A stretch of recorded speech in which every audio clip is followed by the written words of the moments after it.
you made false representations, pia unaweza kuondolewa.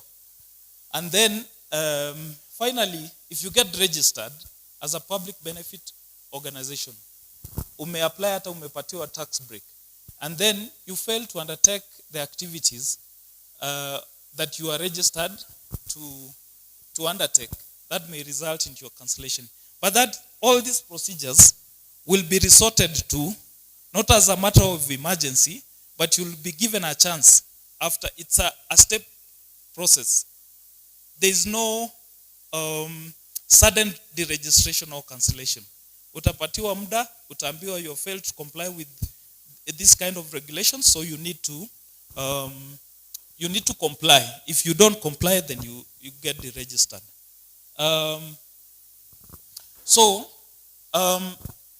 One of the most fundamental inclusions in the new legal framework is the Public Benefits Act of 2013 introduced an aspect of self-regulation. That self-regulation was introduced specifically because of the suspicions that lay between government and the players in the charity sector. Most importantly, the civil society organizations that felt that the government wanted to clamp down on their democracy. They wanted to limit their capacity to operate within the country. So to ensure that government gives the free space for public benefit organizations to operate freely, they said they want to step back and allow the public benefit organizations to manage themselves. So that management, self-regulation, is actualized through these provisions in part 6 of the regulations that proposes that there should be recognition of forums. There should be forums for public benefit organizations. So what are forums? A forum means you have registered an individual public benefit organization.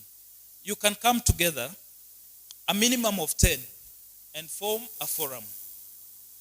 The reasons for coming together could be because you operate in the same space, or you are in the same locality, or you just want to drive a specific agenda that is common to all of you. So you can register forums, and you require a minimum of 10 PBOs to form one forum. So minimum 10, but you can be more. You can be 10, you can be 12, you can be 15, you can be 20. We've said the reasons why you can come together, so that's sorted. The next process is how then does the authority recognize you? We've said the authority does not want to regulate how PBOs operate among themselves, but for purposes of recognition, once you come together and form a forum, the authority can keep a record of how many forums are there. And then it will give you a recognition agreement. So the requirements for recognition of forums are next. So for you to be registered as a forum, like you've said, the regulations provide different forms for different processes. So you need to make the application in the prescribed form. Then you pay the prescribed fees. And then once you come together, to avoid instances where mnakuja pamoja, juu hamjakubaliana vizuri, vile mnaweza cooperate pamoja, mnaanza tena kuvurugana, you need a constitution also, so that you can be recognized as a forum. So you tell the authority, we have come together as 10 BBOs, 20 BBOs, or 50, and we have agreed that this is how we are going to run our affairs. And if there is a problem, this is how we are going to sort it out. So you need a constitution. Then, of course, like the other application processes, you need to have a name, and that name needs to be one that has not been used. Then you need the meetings, the minutes of the meetings that approved the coming together. Where you had agreed to come together as a forum, you need to have those minutes and present them to the authority together with the application form. As forums also, you have office bearers. So you need those office bearers to be recognized by the regulator. So you need to present those details. Copies of registration certificates of the individual forums. So next. So prerequisite for recognition of forums. Recognition of federation of forums. So we've said you can come together as a forum, but these forums can also come together because of the reasons that we've already said and form a federation of forums. So a federation of forums involves more than, you need a minimum of 5 forums to form a federation of forums. So the requirements for registration are similar to the ones that we have already said. You need a name, you need the minutes of the meeting, you need office bearers. So those requirements are the same. But most importantly is that you can associate with other forums to come together as a federation of forums.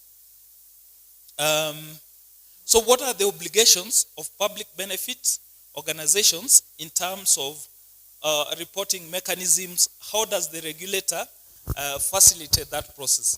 So the obligations, once you get registered as a PBO, you need to maintain up-to-date financial records of your operations.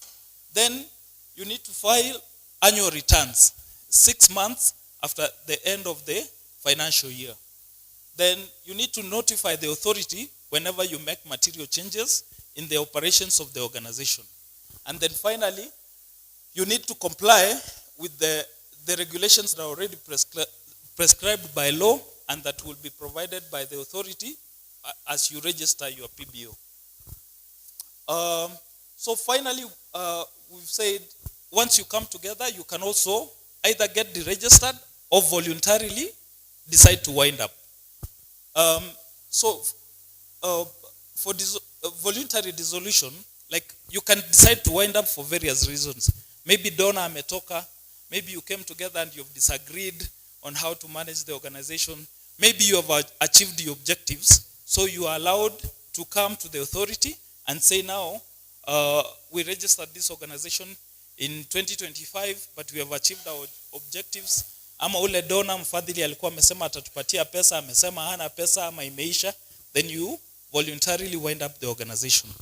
So for you to wind up, you need to present the documents that were given to you by the authority. That's the certificate of registration, the minutes where the agreement to dissolve was reached, and then the reasons why you want to wind up the public benefit organization.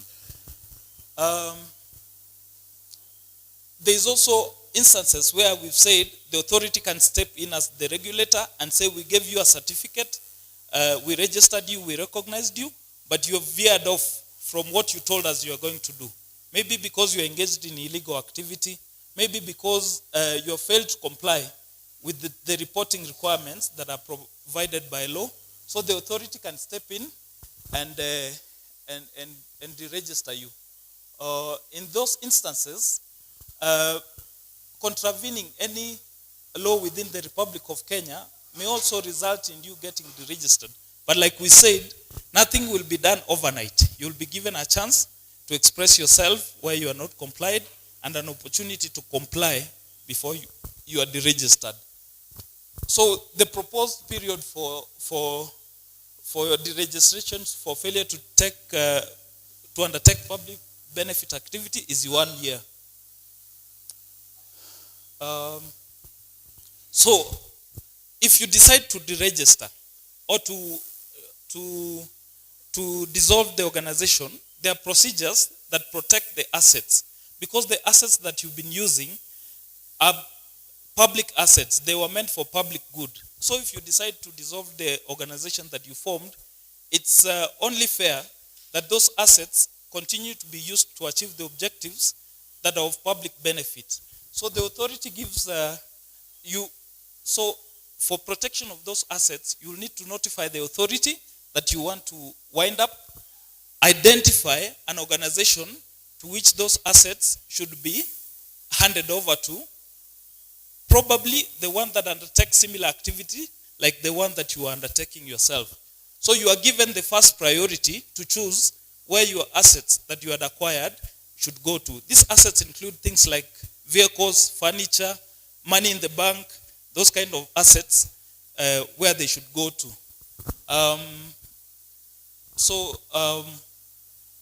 Next. So one other new provision in the new law that everybody should take note of is this leeway to undertake in limited business activities to support the objectives of the organization that you've registered. So the law now allows public benefit organizations, once registered, to undertake limited businesses to support the objectives. So this provision was introduced in appreciation that the donor landscape is changing. The kind of funding that used to flow into charity sector is dwindling. So we need to ensure that organizations that are already registered have a mechanism for sustainable provision of services in the areas that they propose. So mnaruhusiwa kufanya biashara kwa kiasi fulani tu, which is not risky, which will not risk donor money, which will not risk the objectives of the public benefit organization. So those are some of the new benefits. So kwa ujumla, these are the benefits that are offered by the new legal framework. Once you get registered, like we said, you are eligible for tax exemption. There is simplified procedures for registration of public benefit organizations, and the process has been fast-tracked through adoption of technology and online platforms. There is better industry standards, and public benefit organizations will now be more sustainable because of that element we have talked about, being allowed to engage in economic activities. So there was also better standards in terms of transparency and accountability in the country. So kwa hayo machache, in summary, that is what is those are the proposals that are contained in this document. Like we've said, proposals ni mapendekezo, bado ijakuwa sheria. Sasa mko na nafasi ya kusema of the things that we've told you here, of the things that you've read about these regulations. What is your feedback? Nyinyi mnasikia aje? Mnasikia ni nini tunaweza kurekebisha? So the way we'll go about this, so that's the end of my presentation, and I appreciate you for the attention. So tumbikie Victor makofi. Asante sana. So mumeelewa sasa vile Victor amesema, amewachukua kwa ufupi kulingana na hiyo sheria na maagizo. Hivyo basi, na tumesema namna hii kwamba the white one, the regulations, hizi maagizo ndio tuna subject to public participation. Tuko pamoja? The act hiyo iko vile iko. Hiyo ni a British version. Ukitaka the whole act iko kwa website, ama unaweza nunua yako kwa uta-download kwa law reform. Hii ndio tunatengeneza, hii kubwa. Ukipata hard copy, ama kama unataka kwa soft copy, tuko na QR code, ama uende kwa website yetu. Hivyo basi tungetaka kuuliza, kuna vikundi ambao wako na already written memorandum? Hiyo ni kikundi moja. Wengine 2, 3 already written. Basi nitachukua fursa hii kupokea the written memorandum first, and then tutawapatia muda kidogo you summarize, kwa sababu tutakuwa naye. Sio ni sawa sawa? Alafu baada ya hiyo then tutapatiana time sasa kusema wenye wanataka kufanya ile tunaita oral presentation. Oral presentation ni ya kusema. Sawa. Wale wako na memorandum mkuje mbele ndio ziweze kupokelewa rasmi na the DG for the authority.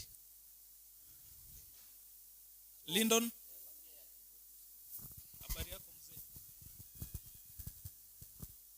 Mimi majina ni Francis Chemor. Mimi ni kiongozi na represent viongozi wa Mamau ambao wako Nairobi, Mr. Kikonyo, Kimanteria and Director General Mr. Mauria. So hapa mimi nimekuja na viongozi wa Mamau kutoka wote representative kutoka North Rift.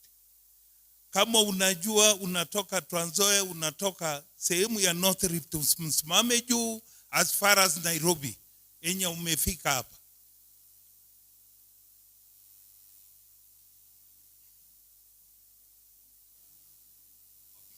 Wapigie makofi. Wapigie.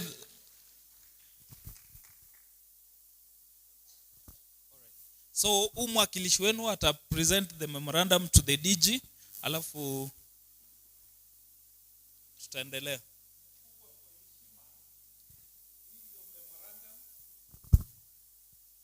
Hii ndio memorandum yetu, na hizi ni majina 4,000 enye na ikampane hii memorandum in support ya benefit organization. Hii ni wazee Mamau enye walileta uhuru, enye sahi tunajifunia Rais Ruto. Si ya kupiki pocket watu, si ya kunyang'anya, hapana. Hii ni ya uhuru na Kenya iendelee mbele. Mamau ile tu, ile ya wazee. Asante sana. Pigie makofi tena huyo. Asante sana mzee. The next one, ule wako na written memorandum, please come forward. Mkuje nyinyi wote msimame huko karibu ndio tuweze kuendelea. Yeah. So unaweza sema wewe ni nani na unatoka shirika gani ama una represent nani, and then you will present the memorandum. Kwa majina yangu naitwa John Khaemba. Nimekuja hapa nikiwa chairman wa kikundi cha Kiboroa ama ni Mbele Self Help Group. Nikiwa nimetumwa na viongozi, nikiwa chairman wa hii kikundi. Sisi ni squatters tuliofurushwa kwa shamba la Kiboroa. So nimekuja kuwakilisha kikundi. Hii ndio barua yetu pamoja na certificate yetu pamoja na majina ya wanajama. Naweza kupresent to the DG.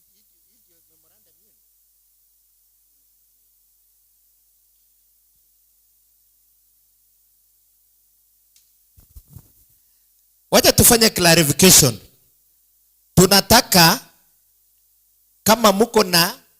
kama mshasoma regulation na mko na mapendekezo yenye mumeandika, kama huyu mzee wa Maumau, tuko pamoja? Tumeelewana? Nimeuliza kama uko na written memorandum ya ile regulations, kama mshasoma ama na mumeandika tayari ya kupatiana tu. Ndio hiyo, kama hiyo mzee wamesoma na wameleta. Wamesema kwa kila kipengee wanataka hii, wanataka hii, wanataka hii. Sio hiyo registration vile na kwa sasa.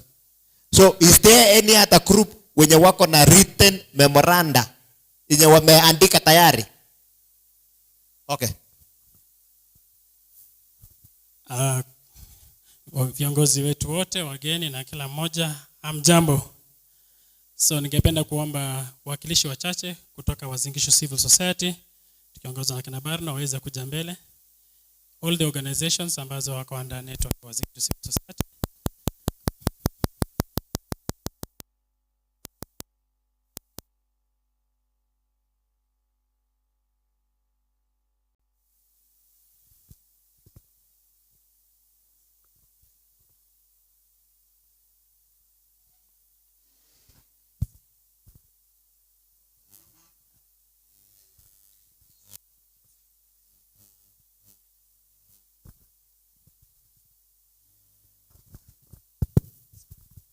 Asante sana. The PPO team led by you senior. Tunashukuru kwa hao ni Wazingishu Civil Society. These are some of the organizations. Kama ni qualify, tumekuwa tayari, tumekuwa federation because we are over 50 registered subscribed members. That is from Rural Women Peaceling, Mr. Clinton,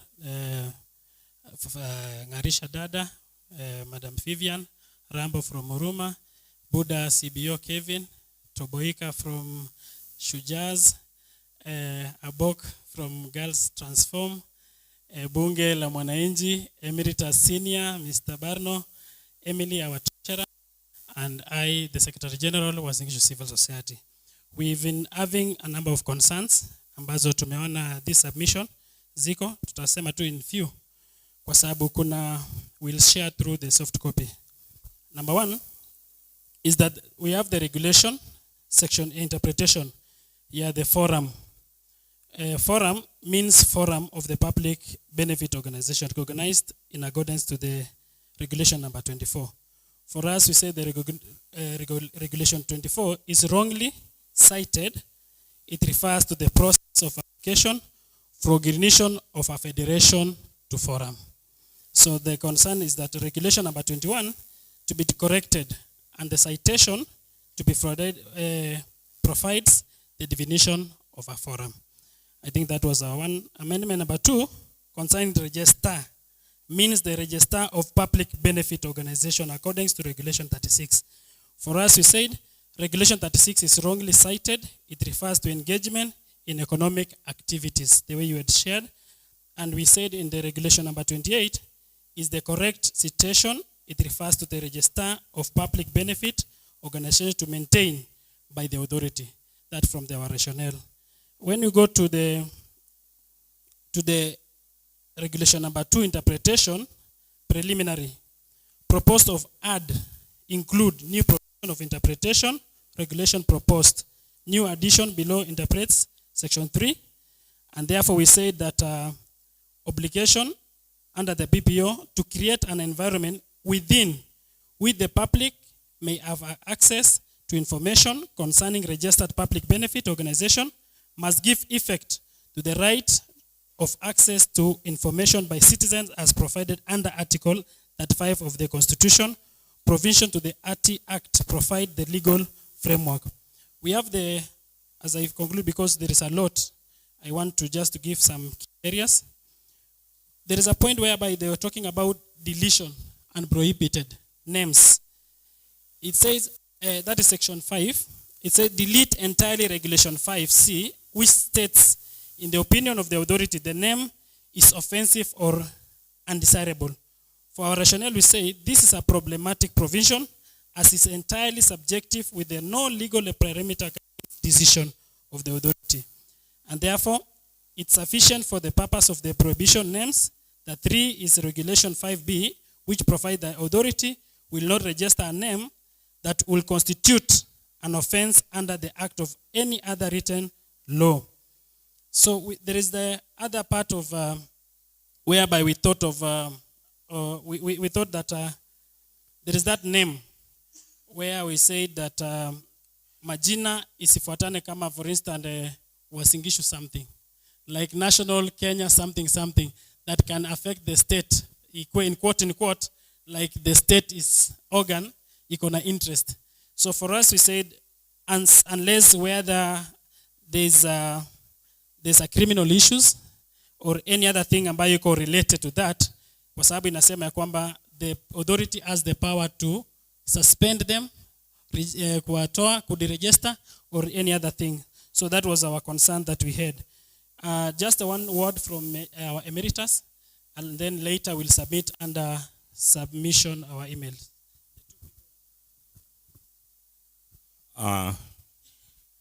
Thank you, Bwana Chairman. I think also the two things, or 2 or 3 things. The PBO Act is anchored under Interior, and yet most of them are working under different health, social services, and other things. You need also to see why are PBOs put under Interior? Is it a security problem? I thought they should work under the social services and gender department, because that's where they fall, most of them. 2 is, I've seen the regulations penalizes the PBO, but the regulation does not penalize the government in case of delay. My organization, I changed the officials, but it's taken over 4 months to be given back the letter. So I think the regulations also should penalize the government in case of delay. Third and last is not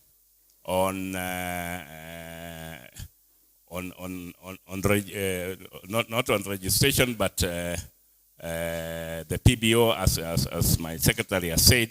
I don't know why you have put the forum instead of having a very good name other than the forum, because when organizations come together, we can, and yeah, you have said 10 and above.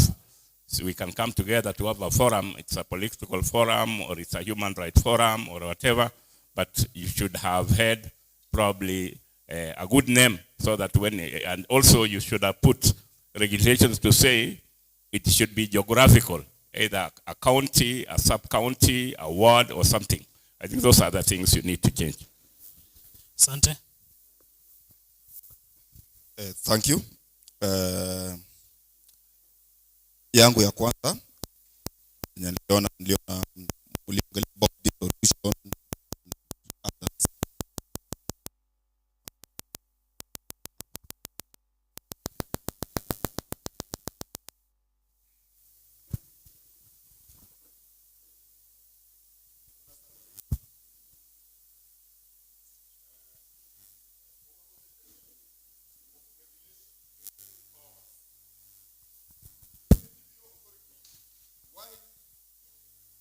Wales broad power over resignation, suspension and compliance with minimal checks.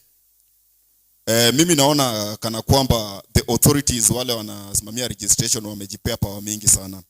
With that regard, I recommend creation of independent appeal mechanism and set clear timelines and justification requirement for all regulatory decisions. Ya pili, umejua wakati tunaform hizi organization kuna zile ndogo ndogo na zile kubwa kubwa, na ukiangalia mambo na tax compliance kuna issue kidogo, and I feel there is disproportionate reporting burdens. Issue, uniform annual reporting requirements are burdensome for some small and rural organizations. Recommendation, adopt a tiered compliance model based on organization size and revenue with exemption or simplified process for low income groups. I think for that, zingine will give in the... Probably, I just forgot one thing, Chairman. You see, the NGOs also assist the government. It's not our role, but it's the government role. Pengine kutibu watu, kusaidia watu education.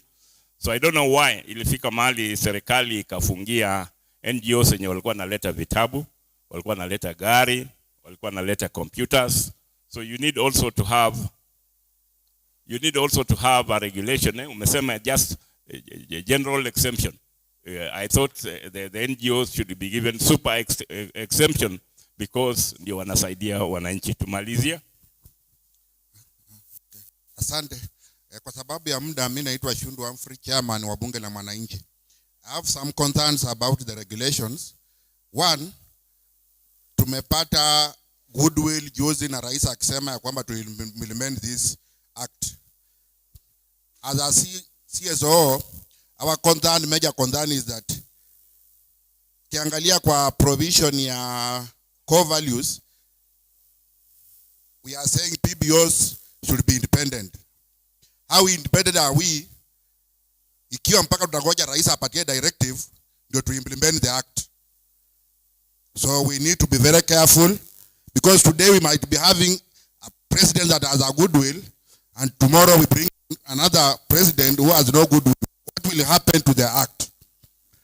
Number two, we have been allowed to have economic activities.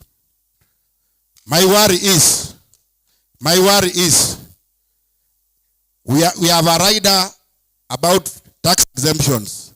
When we go into our economic space, their government procedures and expectation on how to raise revenue. Are we going to be tax exempted from those economic activities? Because our mandate is to ensure that we benefit the common mwananchi. Then lastly, I am just concerned because we have come from the PBO, we go to a forum, then we go to the federation. At the end of the day, the PBOs have different donors. How are we going to accommodate these donors so that now we come to a situation now we are talking about a forum? Because there are other donors who might not be willing to accommodate other PBOs just because maybe their area of trade is not in their area of operation. Thank you very much. Asante sana. Kwa hiyo muda tu nataka ni hand over back, alafu watakukaribisha chairman wa Nandi Civil Society Network. Thank you so much and asante mheshimiwa. Tuwapigie makofi. Make sure that you see our secretariat, chairman, secretary general, go to our secretariat, give them your views so that we can capture. And thank you very much. Hiyo maneno yote mumesema, hiyo concerns kila kitu tunaenda kuangalia. Remember, regulations inafuatana na act. Tuko pamoja? Regulations sio sisi tumetengeneza ili msiseme hiyo authority wamekuja namna hii. Hapana. Sisi tunatengeneza regulations kulingana na act. Na hii sheria ni sheria ilipitishwa. So mmesikia ilipitishwa 2013. So si ati sisi tumeleta. Sisi tu ni kutekeleza. We are implementing this act. So all views will be collected together na ikuwe analyzed. Tupeleke validation ndio tuipeleke bunge. Ikifika bunge pia ndio watapika msasa. Kwa sababu pia bunge iko na wanasheria. Si ni kweli? Na bunge wakimaliza wanapatia wanasheria wengine kwa ofisi ya mwanasheria mkuu kwa Attorney General. So this is just but a good process. Nandi. Before nimpatie mtu wa Nandi, kuna watu wengine wako na written memoranda wenye wamesoma washaandika kama wale wengine. Is there any other group? Aya, asante. Amjambo. Kwa majina nitaongea Kiswahili. Sitaongea Kiingereza mingi. Kwa majina ni Shadrack Tarno. Ni chair wa Nandi CSO Network. CSO Network ni kwamba ni chairman ya organizations when wana operate kama civil society organizations in Nandi within the meaning of civil society, ambayo sasa jina mpya ni public benefit organizations. Ningependa kurecognize wenzangu kutoka Nandi. Wasimame tu.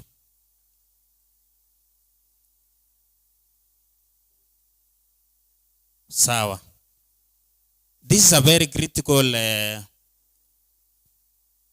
activity ambayo kama ingewezekana ingepelekwa kwa kila county. Na sitasoma memorandum kwa sababu niko na concerns ambayo huenda ni concerns ya kila mtu. Na concern yangu ya kwanza ni kwamba hii public benefit organizations saa hii wenye wanaendesha ni NGO Coordination Board. Na NGO Coordination Board walikuwa na deal na ni body ya serikali ambao walikuwa na regulate NGOs within the meaning of NGOs wenye wale register as NGOs. Kwa hivyo board ya NGO Coordination Board walikuwa na deal tu na sekta moja ya public benefit organizations ambayo ni NGO. Na nashukuru kwa sababu katika hiyo kikao kuna representative wa NGO Coordination Board, NGO Council. Lakini sasa changamoto ni kwamba hii public benefit organizations itadeal na NGOs, itadeal na foundations, itadeal na self-help groups, itadeal na CBOs, international organizations within the meaning of public benefit organizations. Chenye tunatarajia hata kabla hatujaangalia kwa mambo ya sheria hapa ni kwamba hii kikao, especially the NGO coordination board ambao sasa ni public benefit regulatory authority, waeleze kinaganaga, kwa sababu wako mashinani, kwamba ni akina nani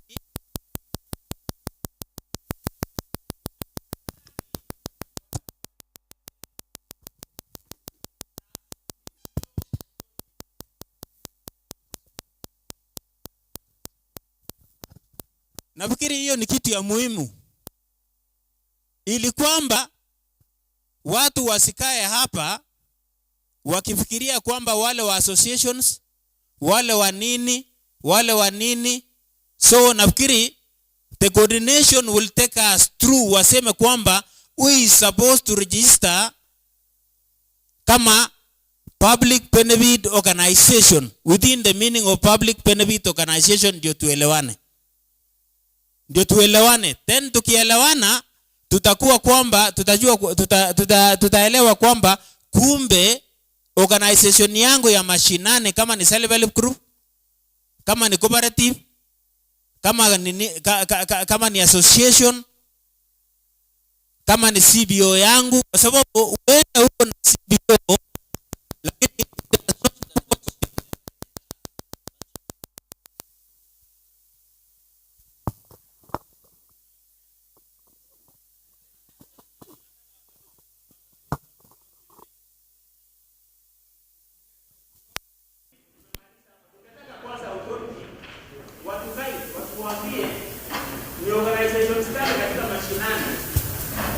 wenye watakuwa under the public benefit organization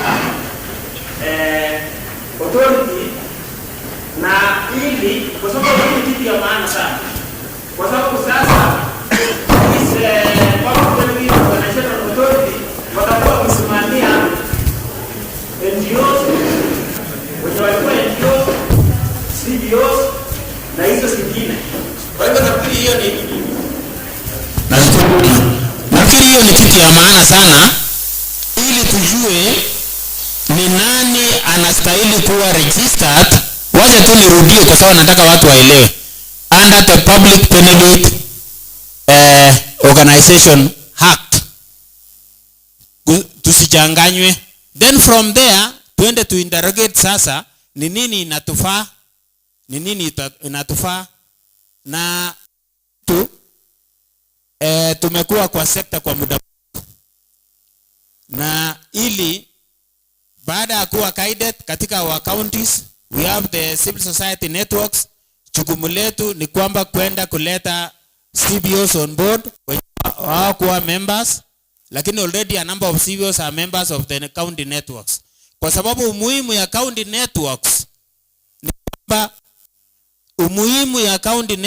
na county networks ni kusema kwamba organizations zote zenye wanaoperate wasingishu, for example under the Public Benefit Organization Act, lazima waungane wa form union yao in form of what they call now the federation. Kama yule union ya walimu ni vitu rahisi tu, kwa sababu lazima kila county wawe na federation, ambao pengine tutakuwa na national federation ikiwezekana, ambao itarahisisha regulation ya Public Benefit Authority wenye wako na sisi leo. Kwa hivyo hiyo tu nilikuwa nataka niseme hivyo, wasijaribu kutueleza who actually is qualified to be a public benefit organization within the meaning of public benefit organization, wenye wanafanya nini na wenye wafanyi nini. Sawa sawa, asante. Sawa sana, asante kwa hayo maswali. Kabla mwenzangu Masi apeane majibu kwa maswali ambayo yameulizwa, we've made provision for sign language interpretation. So for those of us that need the services of sign language, tunaomba kama mmeketi pale nyuma, mkuje mkaribia hapa mbele, we'll provide seats for you. Wale wanataka lugha ya ishara, mkuje hapa mbele so that you can be able to see our sign language interpreter more clearly. Thank you. Mercy. Okay, asante sana. Wana Eldoret, hamjambo? Hamjambo tena? Okay, kwa majina naitwa Mercy Cheruto Soi na tumefurahi kuwa hapa leo. Karibuni sana kwenye hii kikao. Sasa ningependa kujibu swali ambayo ndugu yetu Shadrack ameuliza. Na ni swali la maana sana. Kwa sababu hiyo swali ambayo Shadrack ameuliza ndio kila mtu huwa anauliza kabla akuwe registered kama PBO ama kabla akuwe qualified kuitwa PBO. So the question is, who qualifies to be referred to as a public benefit organization? Kwa hiyo swali, there are certain rules, and these rules tunaziita the public benefit test.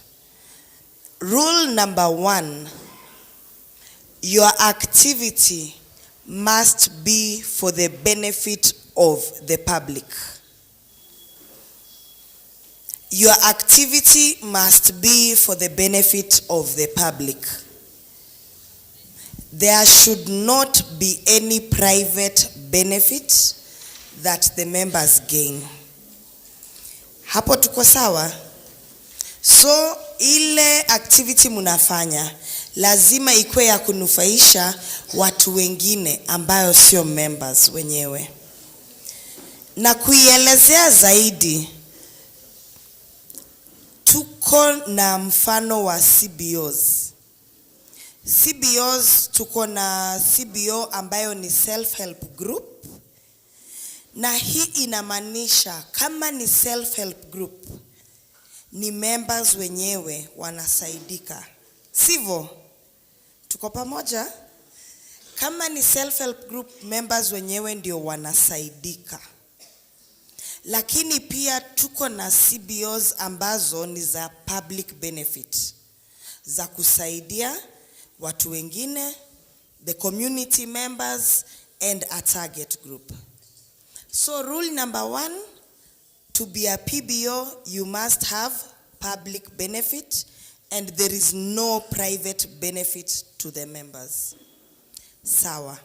Tuingie kwenye rule number 2.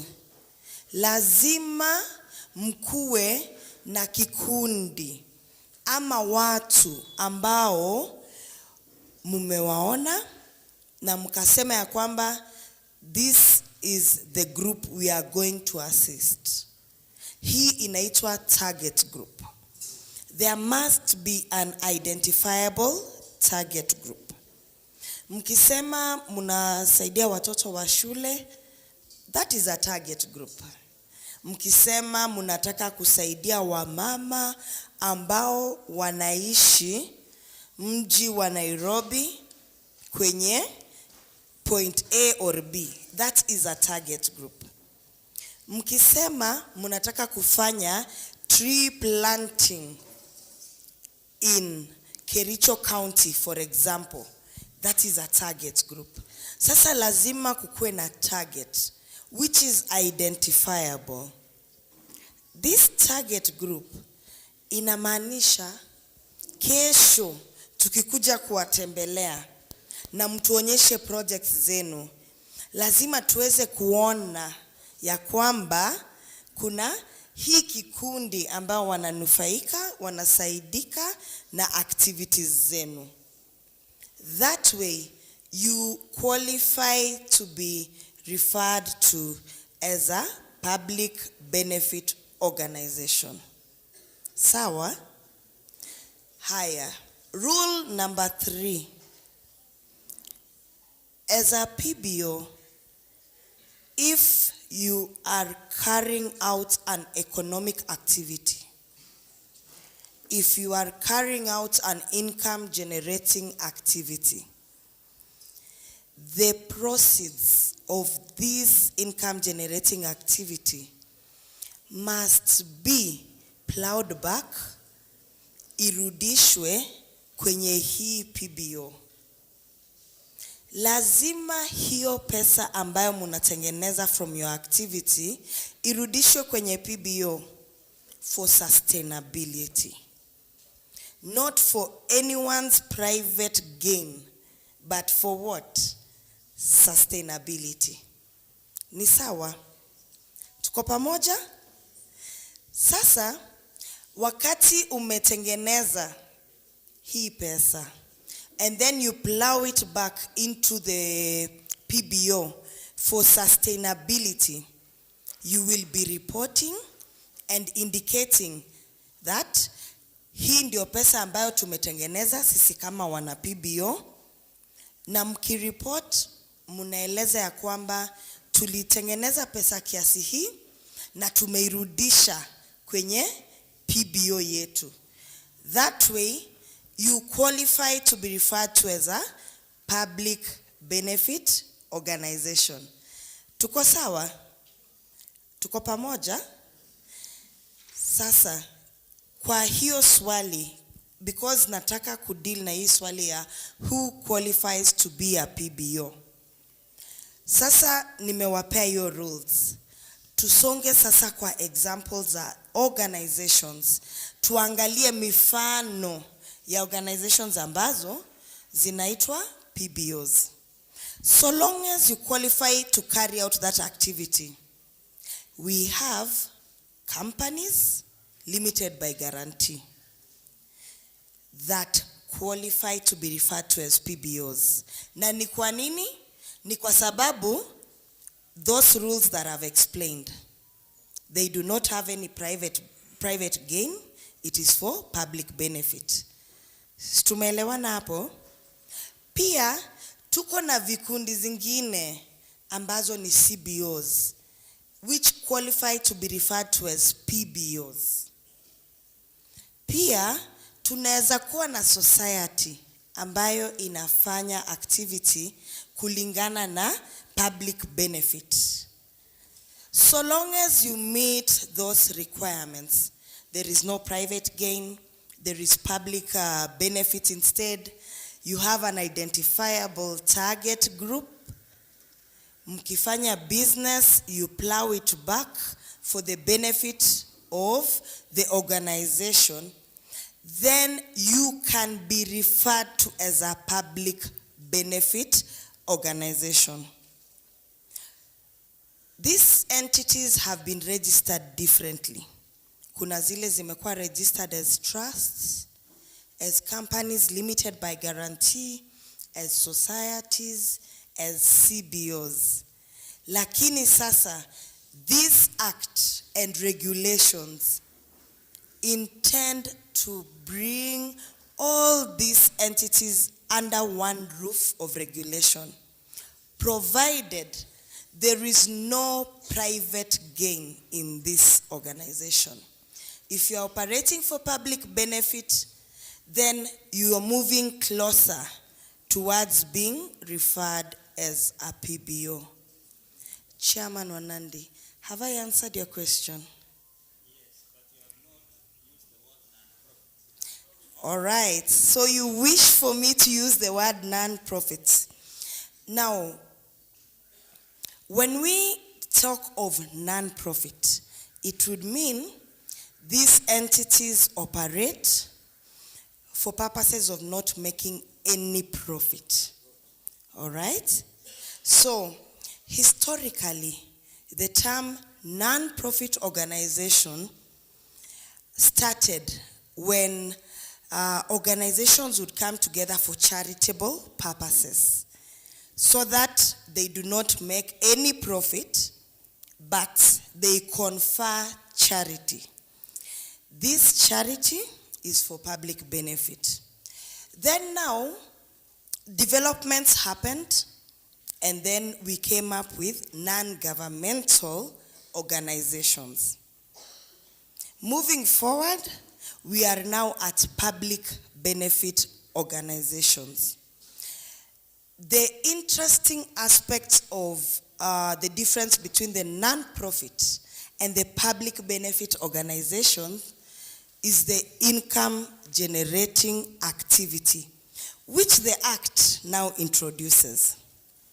So, if an organization is carrying out income generating activity, na mnatengeneza pesa, mkue mko na shule, or a social enterprise, maybe mnafanya training and you get some money, sindio? Hiyo pesa mnafaa kuirudisha. You plow it back into the organization. Hence why the term non-profit is slowly being done away with, because in the development of the charitable sector, it was realized that it is important to encourage these organizations to do income generating activities for sustainability. Tuko pamoja? Thank you very much for listening to me. And I know there were other questions, but I wanted us to have that understanding of who is a PBO, what do PBOs do. Alafu tutajibu maswali. Tuko na mgeni wetu Joshua Kipto, na ningependa kumkaribisha ili aendelee kuengage pamoja, na mimi nasema asante sana. Thank you. Tumpigie makofi. Mimi si mgeni wake, but I was supposed to be here earlier on. Ningependa kuomba msamaha kwa kuchelewa kidogo. Kwa majina naitwa Joshua Kipto.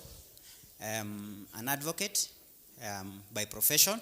I've been a consultant for this process together with our team, C&K Advocates LLP. This should be our session number 8. Tulianza na Garissa, tumeteremka mpaka Lamu. Our team was yesterday in Lodwar. Today we are in Eldoret on behalf of North Rift. So tumefika siku ya leo, na nataka kushukuru sana kwa sehemu zote ambao tumeenda kote nchini. I think this should be the biggest crowd. Tujipigie makofi kwanza sababu ya hiyo. Number 2, mimi mgeni, mimi ni mwenyeji wa hapa. So when I'm here, I'm at home. Nimesikia ukisema Chairman Nandi, we worked very closely with the team of civil societies in Nandi County and the entire North Rift. So sitataka kuchukua nafasi mwingi sana because the session is already on. So nadhani jambo la kwanza wakati tulianza ilikuwa ni kuelewa haswa what are we supposed to achieve today. Regulations umuhimu zaidi. Ningesisitiza tu tujue kwa nini regulations ni muhimu. Wale ambao wako na vikundi au wale ambao wamekuwa na CSOs ama wamekuwa na PBOs, previously NGOs has been the common word, non-governmental organization. So the only change is public benefit organization, because we are now more specific as to what is your objective. NGOs were doing what PBOs are supposed to do. Kwa nini huko na organization? Kwa sababu unataka kusaidia jamii kwa jambo lolote, whether it's advocacy, kama ni elimu, kama ni kiafya, yote yanahitajika. So siku ya leo nadhani mmeweza kuelezewa kwa kinagaubaga, na tuko na the entire team led by the chair and the director general here, that hii sheria iliandikwa mwaka wa 2013 hadi saizi haijawahi weza kutimizwa, kwa sababu without regulations you cannot be able to work. Regulations inasaidia kwa sababu inaweza kuonyesha vipengee vya sheria. Kama kwa mfano, nimepata swali la kwanza mmekuwa mkijaribu kuilitatua.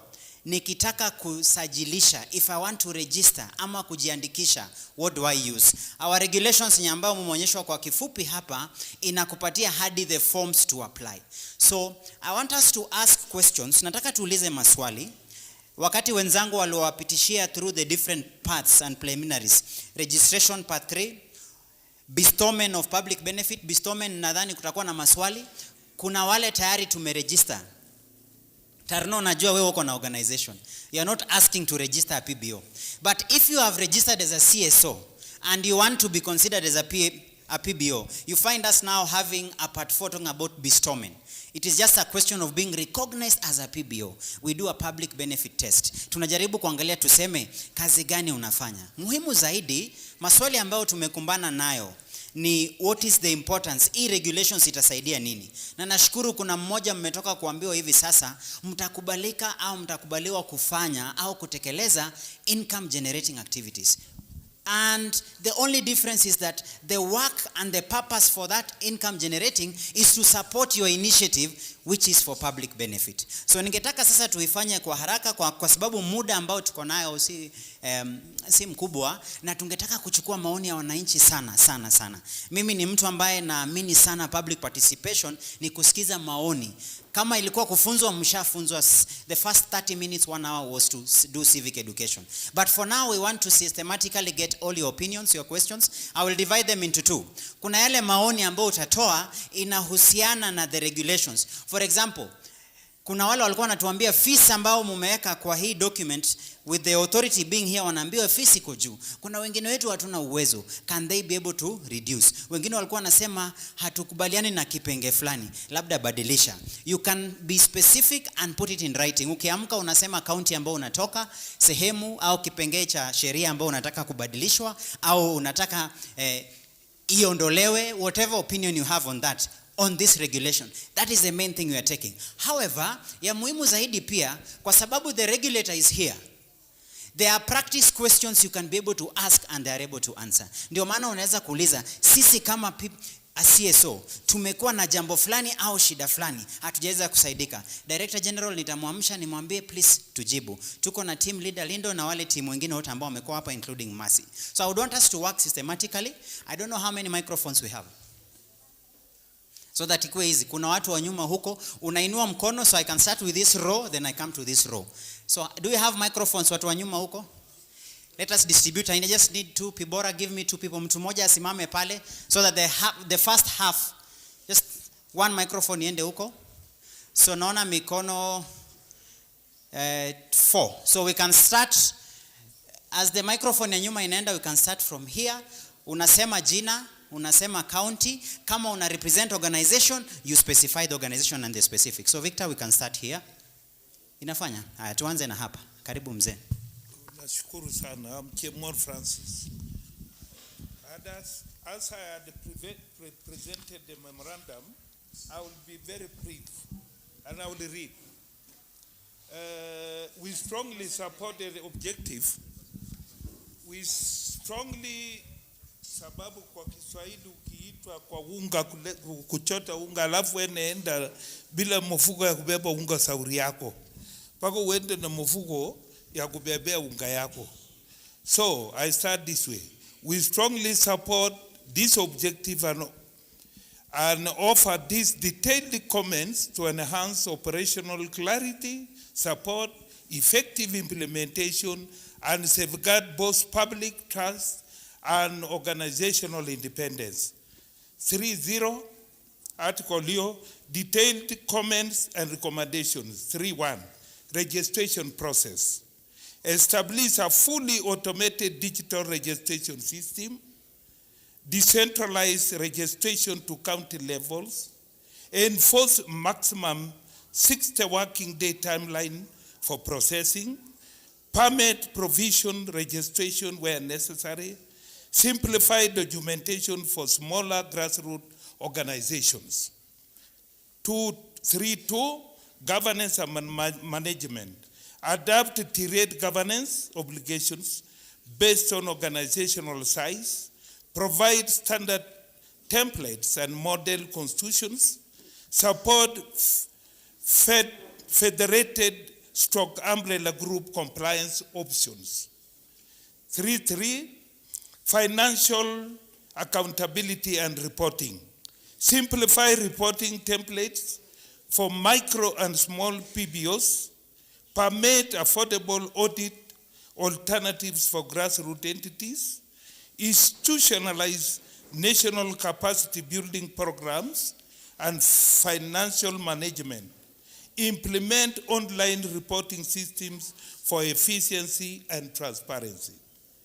3.4, regulatory oversight and compliance monitoring, promote risk-based monitoring rather than punitive inspections, introduce compliance self-assessment tools, establish county-level compliance support officers, encourage peer-to-peer mentorship frameworks. 3.5, taxation, income generating activities, and financial sustainability. Clarify tax exemption frameworks, permit regulated income generated activities linked to PBO mandates, introduce incentives for private sector partnerships, establish a national PBO sustainability fund. 3.6, role of county governments. Clearly define county responsibilities in BBO support. Alafu, appoint county liaison officers. Engage PBOs in county development forums. Create small grant opportunities at county levels. 3.7, promotion of collaboration. Establish national and county PBO councils. Institutionalize national PBO conferences. Create linkages between PBOs and national development plans. 3.8, independence and freedoms. Protect BPO independence from political and administrative interference. Ensure alignment with constitutional freedoms under Articles 36, 37, 38, and 47. Guarantee fair hearing and administrative justice. Transition period. Provide a transition period of 12 to 18 months for compliance alignment. Support technical assistance and compliance N6 and transition. On registration, simplify, digitalize, decentralized to county levels. Governance, create compliance based on organization size. Yes, I have presented to the boss. I will not enlighten because of time. What I only, in summary, nasema, if you take this, this one has simplified everything. The document has simplified everything. This is mine, my copy. You have presented mine. Yes. Sasa kitu nataka niongeze ni ya kwamba sababu umenipea nafasi. Kweli na tunaomba kama sisi watu wazee ya mamau. Today tunasherehekea wewe nafunga tai kiongozi yetu. Hii mambo ya kufunga maakaunti mtusemee. Kufunga akaunti zetu na wengine wenye pengine watapitia fate ile haieleweki kwa mambo ngini o mambo ngini o mtu ile hawezi kujiexpress mtusaidie. Assets kama river tax najua kidogo tu river tax and so on murudishie county government nayo wapate 30% na ile percent ikue kwa community. Mambo ngini county government yetu ya Trans Nzoia to benefit from Mount Elgon Lodge to let the community benefit. Mambo zingine naomba ya kwamba tuko na hapa tukiongea Mamau, tuko Mamau paka Koloa, Pokot, tuko na Mamau West Pokot, Mamau Baringo and so on paka Nandi. Hiyo wazee tunaomba kupitia benefit organization isupport hiyo watu for compensation ile na ile mambo ilikuwa ya samani naye watu wengine wa feel as Kenyans. Na mwisho tunaunga serikali. Ya mwisho kabisa sisi tunaunga hii kitu ibaki kwa Ministry of Interior. On one reason. Iko mambo organization mingi yenye sasa inaleta pesa inataka kutupeleka njia ya Sudan. Sisi hatuwezi as a country. This is the only country we have. Na kama wewe na pesa yako enda sponsor watoto yako, wacha Kenya iendelee na Ruto demokrasia ifike, mtoto ngine naye achaguliwe. Long life public participation and draft benefit organization, Mungu akuwe na nyinyi, na hii ndio organization ikuwe kwa ofisi ya Murkomen na isitoka hapo na officials yake. Ningependa kuomba wakati unapewa nafasi, tuko na watu wengi wanataka kuchangia. So kama ulikuwa umeleta petition, just summarize 2-3 points, na usisahau kusema jina, your county, as well as the issue or the organization. So I want us to be very mindful of time. So I'll be taking 4 here, then nikuje. I'll come from that row. Let me finish with this row first. What was microphone? I need another microphone. Thank you very much, Wakili. Our chair who is here, Honorable Mabonga, our Director General, and all staff from the PPO Authority. My name is Martin Simotwo. I am here on behalf of Chepkitale Indigenous Peoples Development Project, from operating in Bungoma County and Trans Nzoia County. Our headquarters is based in Kitale. We've been in operation from 2003, and we believe we have also contributed to the economy of this country. We have had young people from this country get employment within our organization. We have mentored quite a number who have joined even public service and so on. First, I want to thank our president and the entire government for this process. Many of us who are adults, we know this law was passed a long time ago, but lacked political goodwill, and that is why we are still here. Straight away to what I want to propose, I want to go to Regulation 26, which is talking about annual returns. It is the feeling of some of us that we need a clause there that gives us also an opportunity to seek an extension, because there are many organizations growing, seek extension to file our returns. So because of the delays, somebody can make an application to be given, might be 15 days, 30 days to do his obligation. Number 2 is on part X, but on dissolution and registration of public benefits.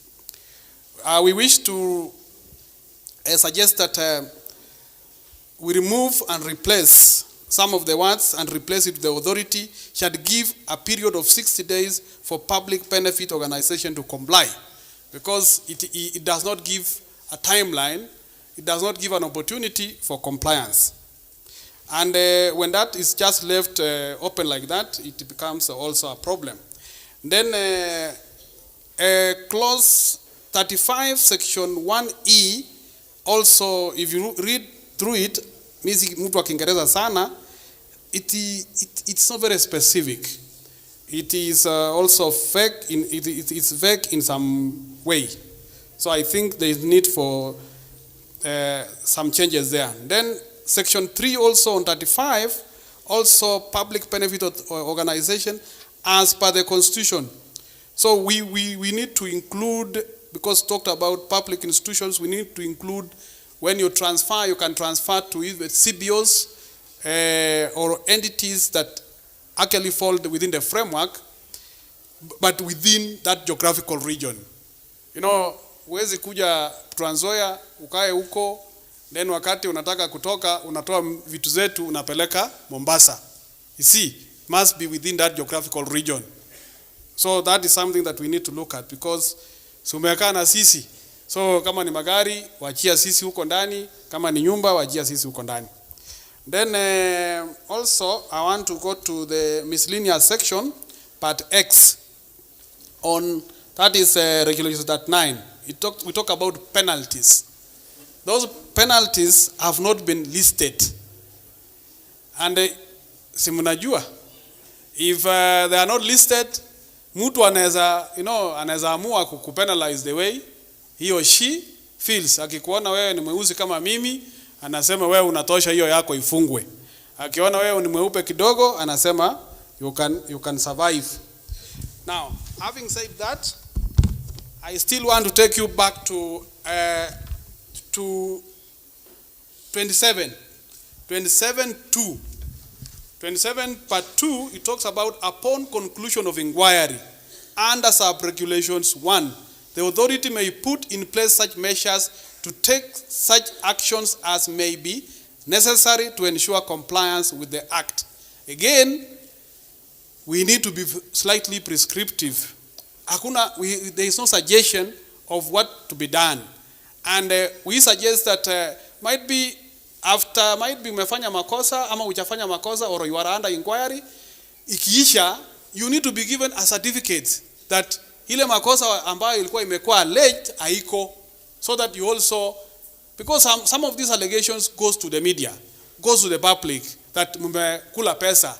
After investigation hamjakula pesa, what do we use as organization to tell the public that we have been absolved from the inquiry? So we need something like certificates. We also need to mention the actions that you can take on that. Then I think those are the few areas that I have thought that we should highlight. So thank you very much, and we want to thank the government for this opportunity, because it has given us a very good space. This regulation will give us a good space to operate. Thank you. So thank you for that, and I would want to ask, ningependa kuomba, now that you have very elaborate specifics, it is also a plus for our rapporteurs to also get in writing, because you are reading from something. Ensure as you step out, you deliver to them so that they don't miss anything. There was a hand here. Can I ask for the two people to come, just to make it quickly? Ule na our good lady, so our good lady will go first, then I'll come to you from this row, then we go. So I have already 3 people listed. So Msikai Mbali will also present from here so that it is faster. So let's start with the lady, please. Just hapa mbele, you can present. Thank you very much Proceed. for this opportunity. My name is Mercy Obala. I work with an currently NGO called New Roots Foundation, registered in Elgeyo Marakwet County, working with orphans, sponsoring them through university. So I will mention one point that has been touched on by our moderator, and that is the fee schedule.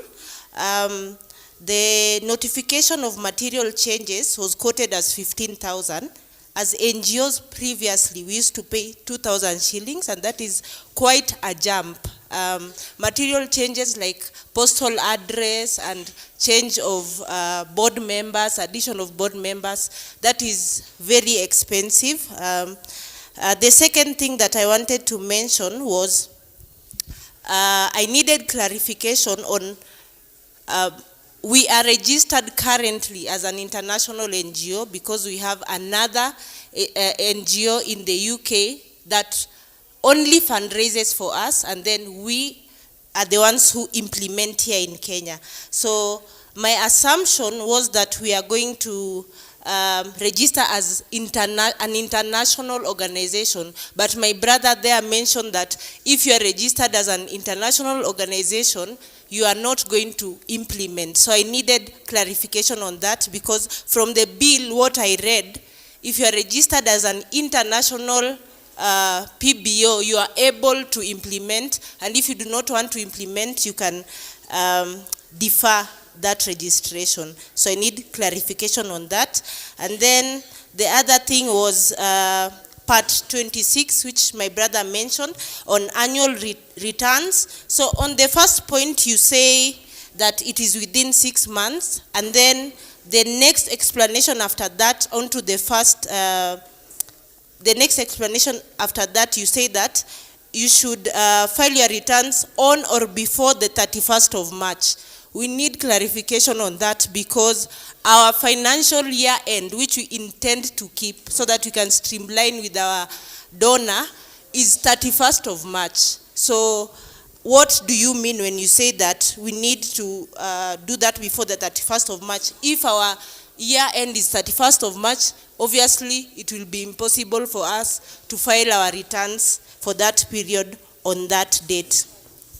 Another thing that I feel was not included in this was the operational, how to operate as PBOs. One thing is, for example, like the board members. Previously, when we were under NGOs, there were terms that the board members had. So now that you are going to transition, are we still going to have that? And if we are still going to have that, obviously it has not been stipulated, but if we are going to have that, say our board member has served one term as an NGO, right? And then we have been registered. So is that board member going to start anew, or are you going to consider the previous terms that the board member has served? So that's what I wanted to highlight. One last thing, please, was the exemption. My brother mentioned that even after registration, we will have to apply for the exemption with KRA, tax exemption. I would like to make a request, especially for income tax, because we get funds and then we have to spend them before the period year ends. So if those funds are not spent, we are subjected to tax, even though we offer our services to the public. So I would like to make a request, if we can have tax exemption. Of course, now we are moving, all of us are going to be PBOs. So by the time we are registered, it is known that we are benefiting the community. So can we have only income tax exemption, and then we can apply for other tax exemptions? Thank you. Thank you very much, and I like the clarity. The questions that she has raised, hakuna hata moja tutakosa kujibu, especially on exemptions. International NGO will clarify, because there are two categories. Tuko na zile international NGOs that are registered as a PBO. Then we have those that are exempt. And exempt, tulikuwa tunasema ufadhili, if they are only funding, but we'll be able to clarify for you here shortly. So for the questions you've raised, including the proposal for the regulator on matters tax exemption, our team leader will be able to handle that. Karibu, Jina, county, and organization. Proceed quickly. Asante. My name's Fred Kibelio. I come from, I work with the organization called Cheptal Indigenous Peoples Development Project, which has activities in both Bungoma and Trans Nzoia County. As you'll be sitting, you'll make sure you'll pass through the rapporteurs to give them the details. Yeah, I'll give them the because details. Because I'm sure nimeangalia kwa nyuso zao hawajashika hiyo jina ya the organization. Okay. So but proceed, you'll give them. Thank you very much. So I have 2 or 3 clarifications that I just want to put across. One is on part 10B. Part 10B on bestowment of the organizations. We feel as an organization that the existing NGOs, which are already compliant with the current regulator, need to be exempted from deregistering again when it comes to terms of bestowment. So we feel that any organization that is existing, when it is transitioning from the current NGOs to the PBOs Act, we feel that those organizations need to be exempted from any payment, which is under, that's first schedule on fee payment. They need to be exempted from any payment that's written there. Secondly, is on section, okay, on 16 part 3. The whole clause needs to be removed, because it is already determined that suspension or cancellation without clear procedure, this can be unfair to some of the organizations, especially when political interference comes in. Politicians can bring issues that cannot be justified, and then some of these organizations can suffer just because of politics. So we really want that area to be a bit more clear. Other areas, I think my colleague had shared with you. I'll go briefly on payment. That's first schedule. Application for registration for public benefit organization. All existing NGOs that want to transition, they don't need to pay that. I think we need to remove that. Secondly, also on bestowment, on application for recognition of a forum for a public benefit organizations, I think we need to reduce the fees to 5,000. Filing of annual returns let's maintain the current 2,000. Notification of material changes in public benefit organization, also let's bring it down to 5,000. Application for replacement at 2,000. Thank you very much. Shukran, tumpigie makofi. Now, I'm just going to take 3 more comments from this, the ones that I had mentioned. So we had yourself, number 1. So I'll take 3. Then I would want you'll be number 2. And then there's one, just hapa tu nyuma yako. Njoo, karibu. Because ningetaka kwanza maswali mengine yajibiwe ndo tusipoteze. Sawa sawa? Haya, karibu. Thank you very much. All protocols observed.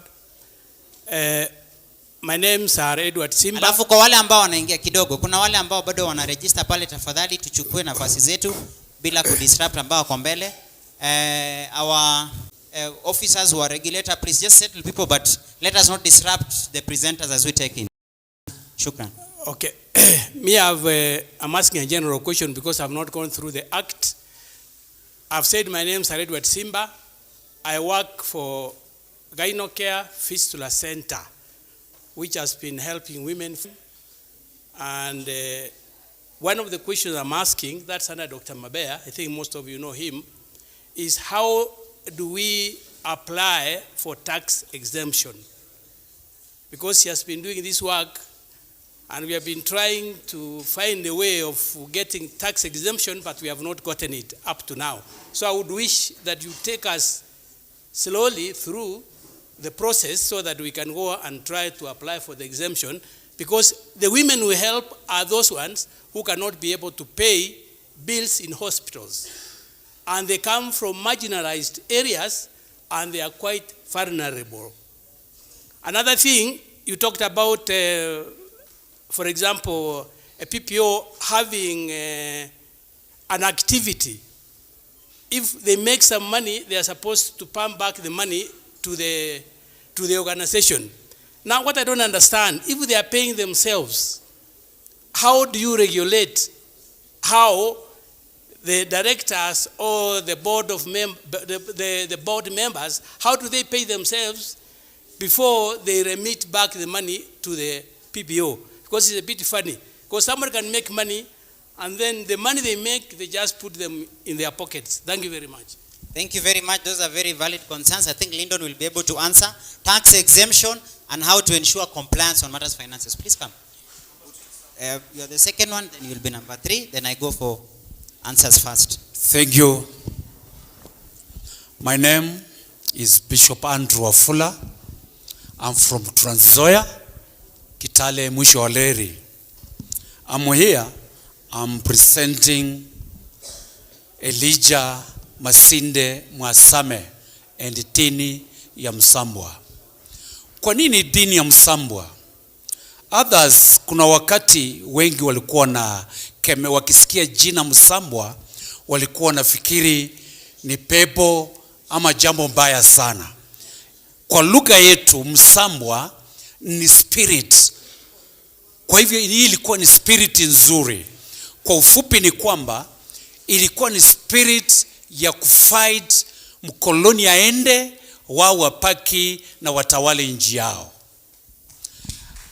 Na hiyo spirit ikaanzishwa ikawa ni dini, ikatoka Bungoma, ikaja Trans Nzoia na ikaenda mpaka West Pokot. Ilikuwa kule. Na huyu nabii wa mkubwa hayuka aliondoka, lakini aliacha hili shirika likiendelea. Kwa hivyo langu ni nini? Kwa sababu nimeandika hapa, sasa kwenda ndani kwa ufupi, nitaiacha tu ili watapitia ndani. Mimi kumaliza nikisema nini? Wacha nimkaribishe Director General, tunaweza mpatia aweze kuchukua your petition. Tupige makofi tafadhali watu wa dini ya Msambwa wakitupatia petition. Maybe you could face the camera, please. Thank you. Kwa hivyo ya nikimaliza ni kwamba hao walipokuwa wanapikania yenyewe msungu walienda na hao wakapaki mpaka sasa hivi wajakuwa compensated na mali popote. Kwa hivyo benefits hii ya mwananchi wa kawaida wacha wao wakumbukwe. Asante sana. Asante sana, tuwapigie makofi. Lastly, karibu When I come for the round 2, I'll start with your team. Then I'll come to this side. Now I want to see our lovely ladies, our dear ladies, tutawapatia, because I've seen men. We also need to see our mothers and our women giving presentation. Quickly, and then Lyndon, be on standby. Okay, the protocol of SAP and the public. Good afternoon. Okay, my name is Duncan Kibet. I'm a resident from Sesop County. I have one of the regulations and some proposals towards this BBO. So first thing is that under the regulation 1 that has been said there, it has been said that true and it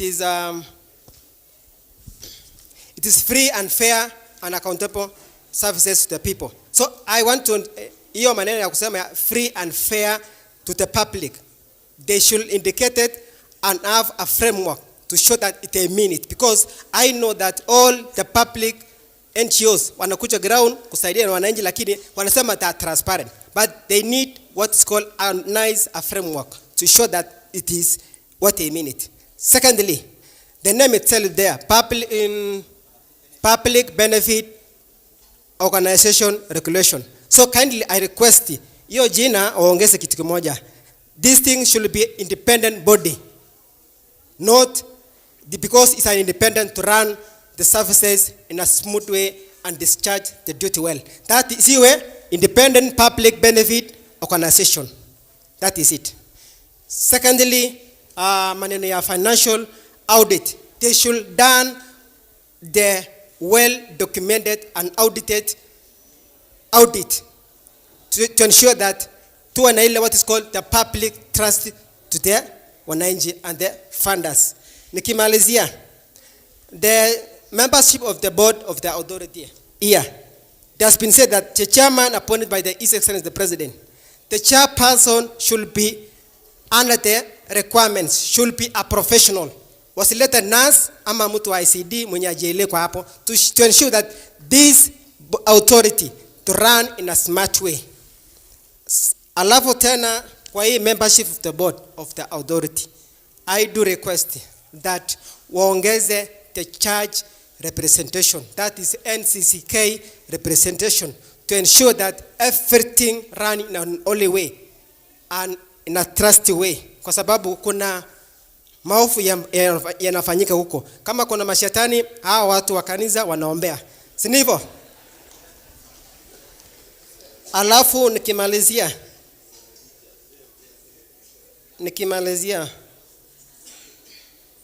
I think nimemaliza. Thank you. Tupigie makofi. Haya, Lyndon, please karibu. Na hiyo ndio ni uzuri ya public participation, kila mtu ana maoni yake, si ndio?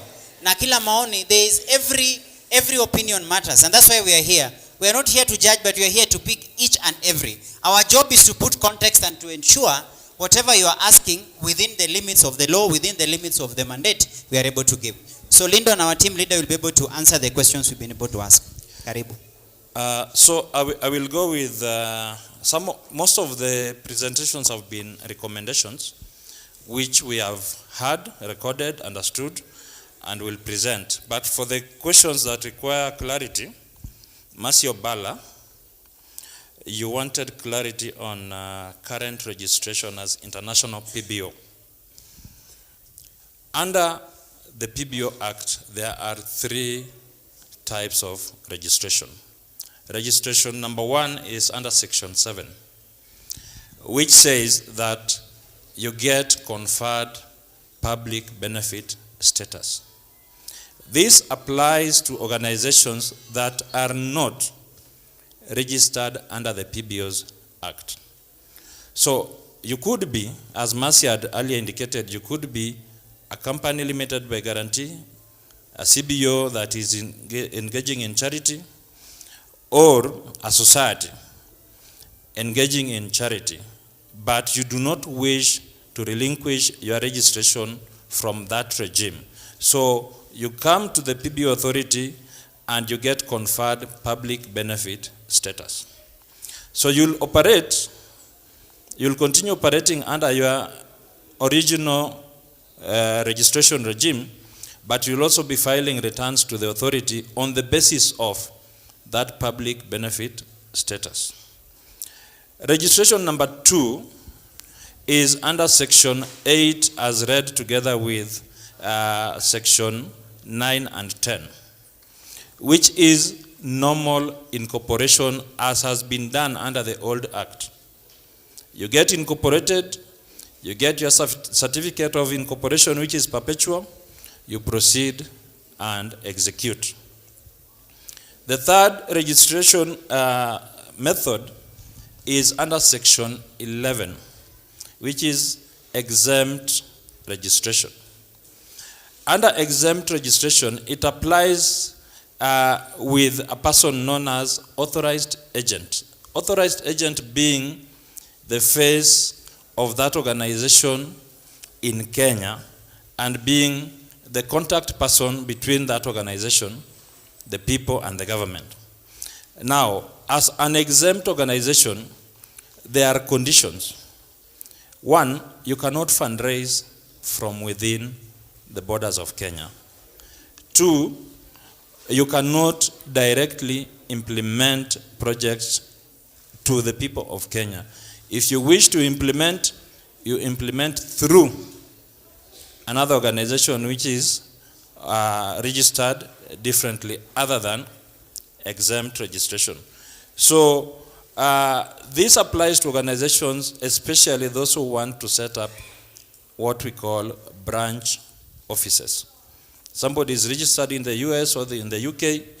They want to set up a branch so that it facilitates their movement, say, in East Africa or in West Africa. So they come, because of the amenities we have in this country, they come and put in place a branch office, which then they use to facilitate such kind of activities. Clarity on annual returns.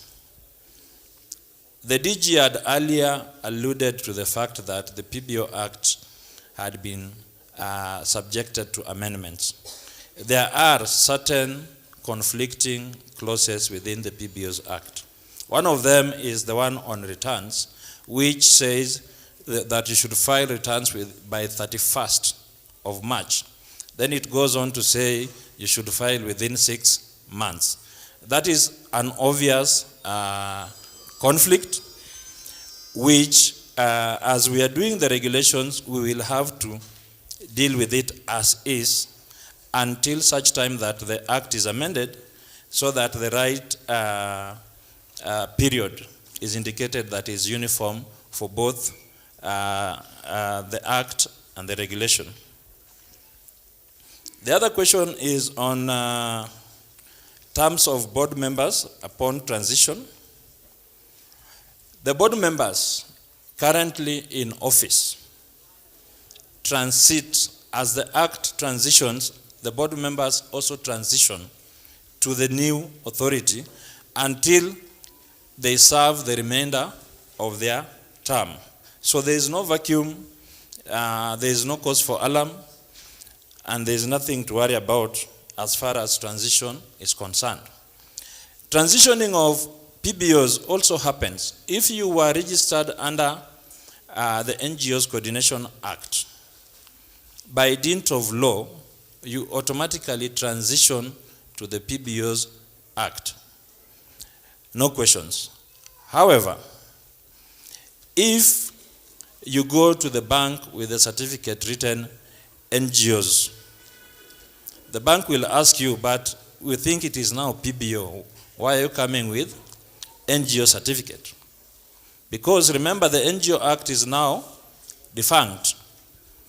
So what will be required from you is that you will update your records to reflect the new status quo. You will get a new certificate issued to you under the PBO Act. You will update your constitution and all other constituting documents to reflect the new status quo.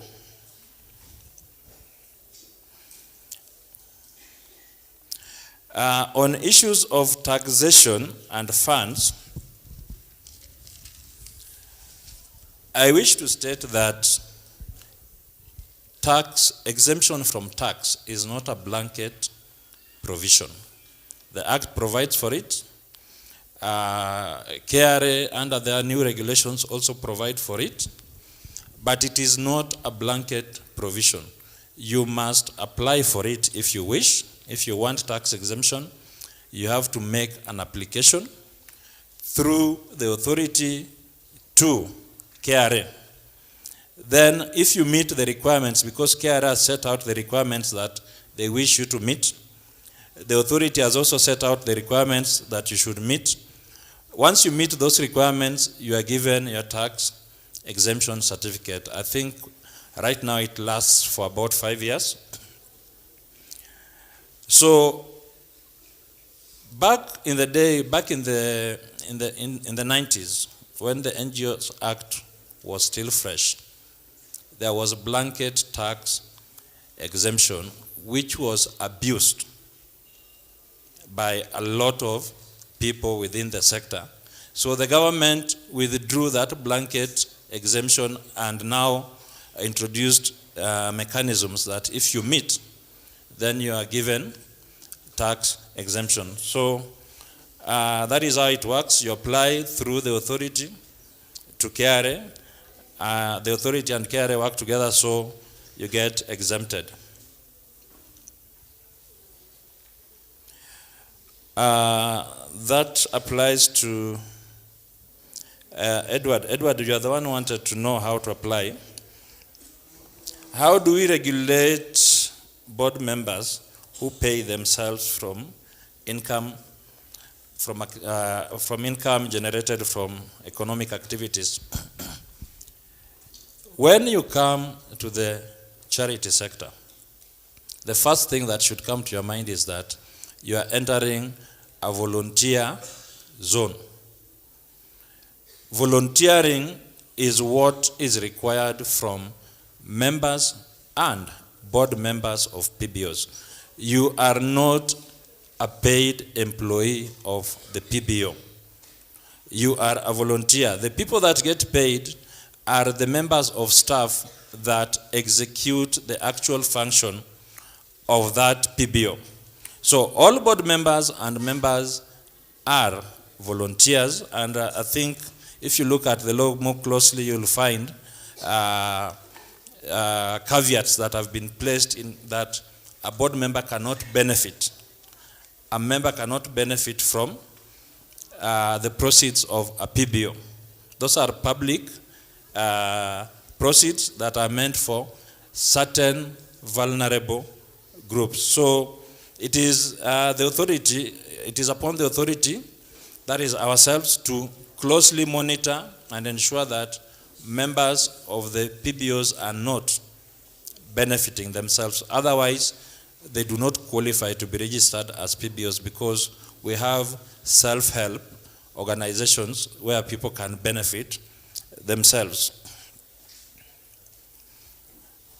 On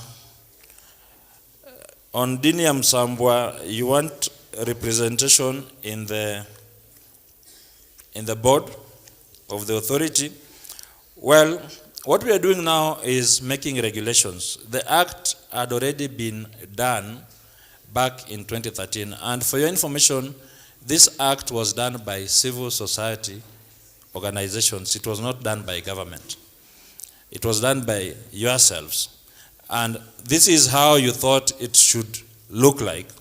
So what we are trying to do now as government is to make regulations that will enable us implement that act. And when you made it, you categorized how the board should be represented.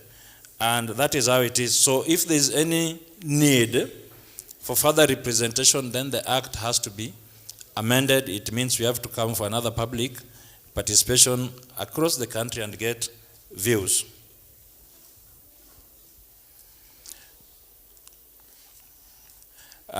Joshua, I think that is in order. Now I want to take the next round of questions. Kuna wale ambao nilikuwa nimewaweka hapa, and I want to give priority to our women because I haven't seen them talking much. Nilikuwa tumesema tunaanza na wewe, so we want us to finish here. I'll come to you later, please come. And then I'll come to you number 2 as I look for the other hands. Thank you, moderator. I have 3 concerns. Maybe just to be on record, I'm Shundu Humphrey, Chairman Bunge la Mwananchi Huruma. The first concern is on page 8 of this document, the bestowment of public benefit organization. From the earlier presentation, we were assured that those who have been in existence and registered, they will not be required to re-register. My concern is on part 10, subsection B. Bestowment. Accompanied by the fee specified in the first schedule. Yeah. Proceed. Yeah, we are being told that it should be accompanied by the fee specified in the first schedule. Going by what we are told, that we have been reassured that we should not be required to register, when you go to the schedule, the first schedule, we are told that part 4, application for bestowment of public benefit organization status is 22,000. Kindly clarify on that, because if we had applied, I remember, I want to associate myself with the Rising Shujaa CBO, we paid 5,000 during the registration. But now we are being told the application for bestowment of public benefit organization status will be now 22,000. What will happen to my 5,000, and I've done a renewal to that effect?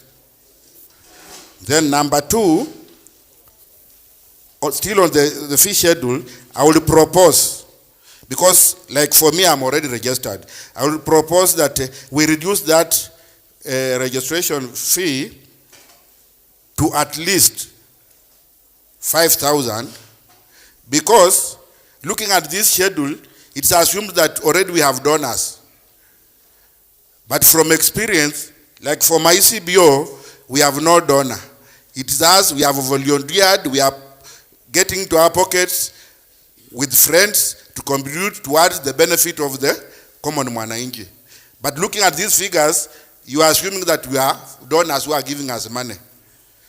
If I volunteer to help somebody, maybe for example, like us, we do outsource sanitary pads, we provide to students and the vulnerable women at our own cost and our own will. We don't have any donor, but at the end of the day, we look for friends. When we get friends, if they don't come by, we just do contributions, then we give out those sanitary pads. How do you now want me to give out another 22,000, which goes now to the authority for administration and other purposes, and yet I've just volunteered to give it out? So I will propose we go back to the 5,000, and then there's this filing of annual returns. When I do my annual, for example, when I renew my certificate annually, the cost is lower than the 4,000. I have volunteered to give out this benefit. Still, you want me to now file returns at a cost of 4,000. I will propose you go back to 1,000, because I must give figures the way I think it will be beneficial to us. Then finally, on the purposes, I think it is on close what? Are you referring to purposes? Purposes of when you are declaring the objectives of the organization. Yes. Yeah? Yes. I'm guided that I should at most give the regulation number 3. Yes. I'm told, yes. Okay, the provision is ABC. Yes. The objectives. Yes. But here we have a note which is saying, please note that you do not have to choose multiple purposes, since your organization is only required to be carrying out one public benefit. I'm concerned, like from our organization, majorly we are governed, we dwell on governance, that is participatory governance. Then from that governance, we need education, which is another purpose. From that education, we need information, which is another purpose. Then we are saying, for example, we also talk to them about peace building, which is another purpose. How are we able to navigate through those issues when we are advised that we should restrain ourselves to at least a single purpose? But at the end of the day, it's a collective responsibility, especially chapter 4, which is about rights. And then these rights, we need to get advocacy on information, access, and all other that information. Thank you very much. Collectively, we can say you are doing advocacy, but Yeah. we'll be able to advise you. Yes. It is a question of the wording of your registration. Yes. Because what I've heard, once you're an advocacy rights group Yes. that deals with a specific section of the Constitution, Yes. advocacy can be on several aspects, but it is within the sphere of advocacy. Thank you. And I think the regulator will be able to advise on that. I'm guided. Thank Thank you you so very much. much. Tumpigie makofi as we take a comment here. Please come quickly. My name is Aroda Cheptarus Chepsiror. I am coming from Trans Nzoia County, near to Shingishu County. So I want to propose. Yangu ni maoni Karibu. na nitaongea kwa lugha ya Kiswahili. Kwamba ningependa mbele zenu, kwa sababu sisi ni wakeni wenu, sehemu ya human rights, NGOs, PPO, mahali penye tumekuja na furaha na mumetuacha kwa umbali.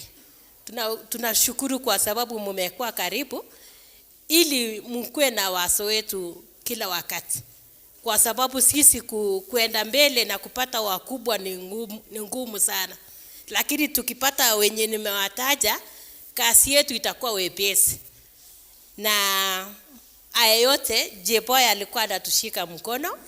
Ninaomba mahali penye organization mahali yako kwa saa hii akue karibu na sisi bado. Nitalenga kwamba kwa haya yote nimetaja human rights, NGOs, PPO ya siku ya leo. Yangu ni kusema hapo awali mulikuja karibu na sisi human rights mkiwa hapa. Tukatoa waso wetu, tukasauriana pamoja, tukajenga katiba pamoja. Na yale yote ambayo tuliongea sio mchezo. Yenye tumeongea hata saa hii haitakuwa mchezo. Tulipata kama imeandikwa. Mimi niliona yangu yenye nilitoa maoni. Na saa hii ninapenda kusema ya kwamba hapo awali tulikuwa na viongozi wawili, mkikumbuka. Tulikuwa na Raila Omolo Odinga na late Mwai Kibaki. Wakatukua wanatusumbua. Kila wakati kila mtu ako na issue zake tofauti. Serikali ikaenda nyuma. Tukasema ya kwamba wakati tuliandika katiba, hatutakuwa na viongozi wawili Kenya. Eri tukue na rais moja, lakini mahali penye watakuwa wanatushikilia ni kotini. Sisi tumeenda kotini, tumeonyeshwa article 1. Article 1 inatupatia wananchi kukuwa na nguvu ya kusema, lakini ndani yake hakuna kasi. Article 134, 143 imeenda kufunga tena yule mwenye anakuwa rais. Hakuna kumtoa, hakuna kumfanyia kesi kotini. Jinsi vile ameaibishwa anakaa hipo mpaka atoke. Na sisi tulifanya kazi gani? Tulitoa prime minister na saa hii tunahangaika. Mahali penye tulisema tunakimbilia ikuwe rais moja, shida inapatikana. Sasa tunaomba tutarudisha prime minister ikuwe wawili, kwa sababu mwingine akilemewa mwingine anainua. Hata wanasema vifofu wawili hawezi wakatembea kwa shimo moja. Kuna mwenye atakuwa na maoni na macho yake ataangalia ataokoa nyingine. Tunatoka kwa hapo, tunaenda sehemu ya katiba. Wakati tulipitisha, kuna maoni Mwai Kibaki aliweka sahihi. Akasema kuna correction ambayo itafanywa baadaye. Lakini sasa wakati ya Uhuru Kenyatta na William Ruto alipokuwa wakati wao, wakasema ya kwamba hawana pesa. Tukasema hakuna mwenye amepatilisha na madamu iko ndani, machache ni mbaya. Sasa wenye wahusika tunataka turekebishe katiba na tutoe pengele ambayo inatukera. Na nikisema inatukera ni mambo ya hospitali. Hospitali wanaenda mkomo. Watu wanaifiwa, baadaye wanapata salary sawa. Sasa watakuwa wanasaidia wa Kenya. Tunataka tukomeshe, kama tutaandika hakuna kukoma. Kama umeandikwa kwa serikali ufanye kazi kwa serikali, ufuatane na serikali na viongozi ya serikali, upewe salary zako, lakini sio kupoteza wananchi kwa hospitali.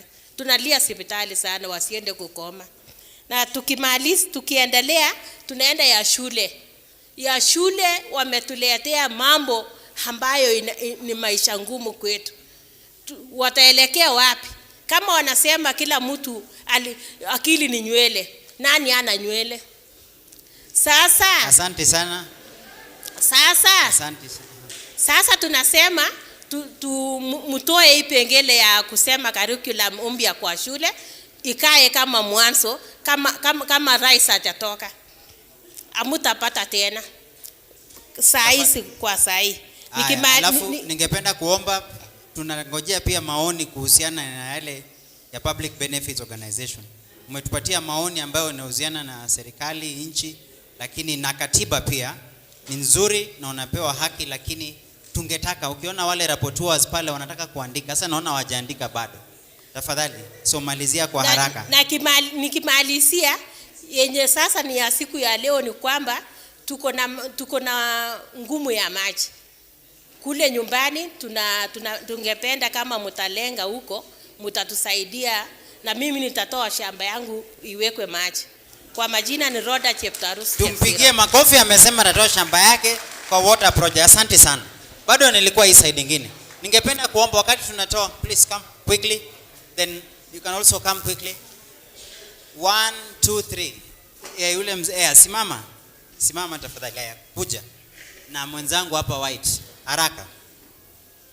Alafu ningependa kuomba, sipendi kukatisha mtu kwa sababu ningetaka wakati unazungumzia tukuzie ya Public Benefit Regulatory Authority. Bora hapa kuna yale ambao hawezi saidia. Lakini hapa naona tuko kwa county, kuna zingine za county. Kama watu wa county wangekuwa hapa tungesukumia hao wengine. Kama kungekuwa na other ministries tusukumie. Lakini kwa sababu sehemu ya leo tunahusika haswa na Regulatory Authority ya Public Benefit Organization, NGOs, CSOs, Public Benefit Organization. Tafadhali, let us restrain ourselves there ndio ikuwe rahisi. Quickly, in the interest of time. Tuanze na hapo. Jina, county and organization. Thank you so much. All protocol observed. Good afternoon. My name is Boaz Sapari. I'm from West Pokot. I work with SICOM Peace Network for Development. I have two issues. One is on the registration. You said there are 4 types of PBOs.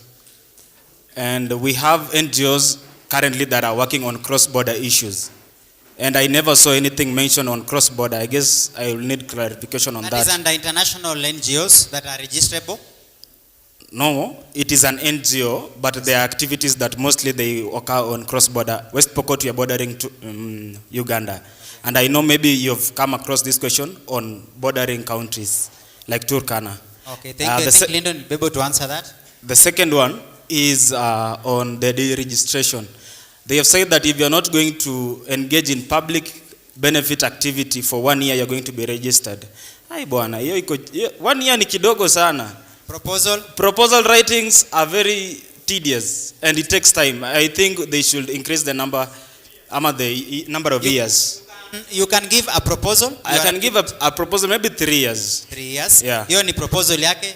Our rapporteurs capture that. Thank you so much. Asante, thank you for being brief and clear. So, I think you've mentioned about cross-border, which falls under what we call international NGOs, and we'll be able to answer that. Please proceed quickly. Habari zenu. Good afternoon.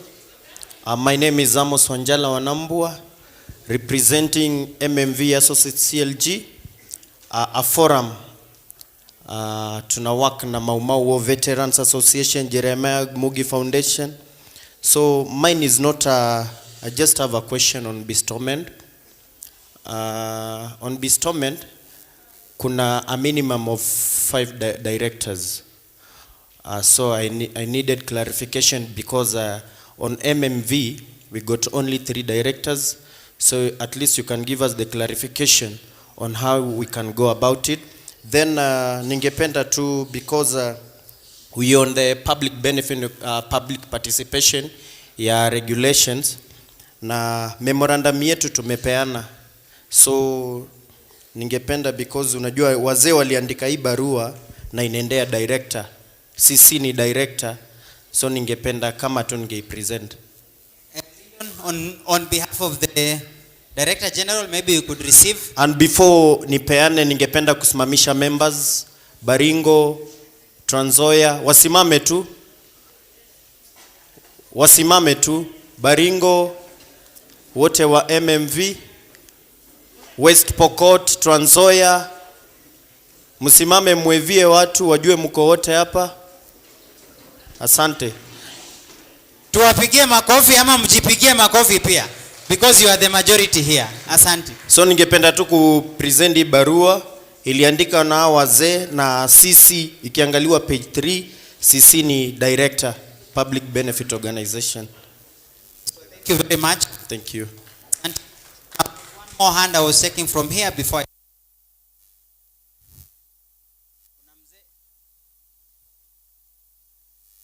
There's a were you the one? Please, welcome. Thank you. Nataka nishukuru kwanza kikao hiki kwa sababu public participation on drafting public benefits organization PPO regulation 2025 kuanzia June 19 to 25 2025. I am happy to be one of the associate. Nataka nishukuru kwanza NGO ya samani inapokuja hii VPO. Mimi naitwa Bishop William Cheserem Kitilit, Baringo Human Rights Consortium, na kazi yetu kama Baringo Human Rights Consortium kule upande wa Baringo tumekuwa tukideal na mambo ya land, family na chapter 6, yani mambo ya leadership, kuonyesha kwamba watu wanakaa vizuri. So swali langu ilikuwa ni hii, tukienda kwa VPOs, nimeona mumeunganisha yote kusema kwamba kutoka NGO, CPOs. What about companies? Hii companies ambaye ni labda ya cooperative societies, labda wameform ya coffee, wameform ya chai, iko chini yenu ama iko nje? Maana hapo nimechanganyikiwa. Kwa sababu wale, kwa mfano kama sisi, mimi sasa ni director kwa Baringo County, lakini tunauza kahawa ya Kenya mzima, kwa sababu tuko na kampuni inaitwa Baringo Kawa Brokerage Company Limited, na ni ya wakulima. Iko chini yenu ama iko nje? Thank you very much. Swali langu ama pendekezo langu ni ya kwamba msiende mbali na kwa upande ya pesa. Hawa raia mpunguze, badala ya shilingi 20,000 kuja chini. Tukuja chini kwa sababu raia ni wenu. Na sasa CPOs na NGOs watakuwa ni wengi na pesa itakuwa ni mingi. So reduce pesa ikuje chini. Kwa kumalizia, ningeomba hii kikundi tafadhali shuka chini, enda kila county, msitumie region, enda kila county, maana kila county iko na geographical yao mambo. Vile tumekuja hapa nimepatika kupitia Mau organization. So inaonekana kwamba inatakikana kule kila sub county kila county mupewe nafasi chini ya county commissioner ama chini ya district commissioner. Tuone ya kwamba ili jambo lifikie wananchi. Otherwise tunaseka kusema long life Kenya na hatutaki furuki. Thank you very much. Asante sana, tuwapigie makofi ambao wametoa maoni. Now, karibu. So I need to take the next round around 5. I'm coming to this side again. So katika sehemu hii wale ambao wako tayari na maswali, haswa watu wa nyuma, msikae mbali, mtakaribia ndio niweze kuchukua maoni yenu. Karibu. Jina, county, organization. Good afternoon. I'm Peter Juma from Trans Nzoia SSRG group. On section 12, that says that application for registration. Na kabla endelee, just kidogo from Trans Nzoia, ningependa kuomba tuliingia katika ukumbi huu kila mtu alipewa form ambayo ilikuwa kama questionnaire kuulizia maoni yako na ukajiandikisha. Kabla uondoke, kuna wale ambao labda wanapatikana na shughuli wangetaka kuondoka, tafadhali hakikisha kabla uondoke umeweza kurudisha fomu hilo kwa wale ambao wanasimamia pale wa regulator. Kila mtu ambaye alipewa, usisahau kujaza. Hapo ndo tunaweza kujua na tunaweza kutimiza maoni. Kwa public participation nyingi watu wamekuwa wakisema that serikali makosa yao, agencies and what have you, wanakuja wanasikia maoni lakini hatuoni maoni yetu. Wakati unaandikisha na unaandikisha jina, inakuwa rahisi so that we can be able to trace. Hakikisha kabla uondoke, kama ni kuondoka umeandika na umetupatia pale questionnaire. Karibu, endelea. Sorry for that. Okay, now I'm Peter Juma from Trans Nzoia SSRG Group. Now on section 12 that says that application for registration as an international BBO. Now application for registration as an international BBO shall made an authority accompanied by a document inducting the source of funding of organization. My proposal is that we delete the entire section. Thank you.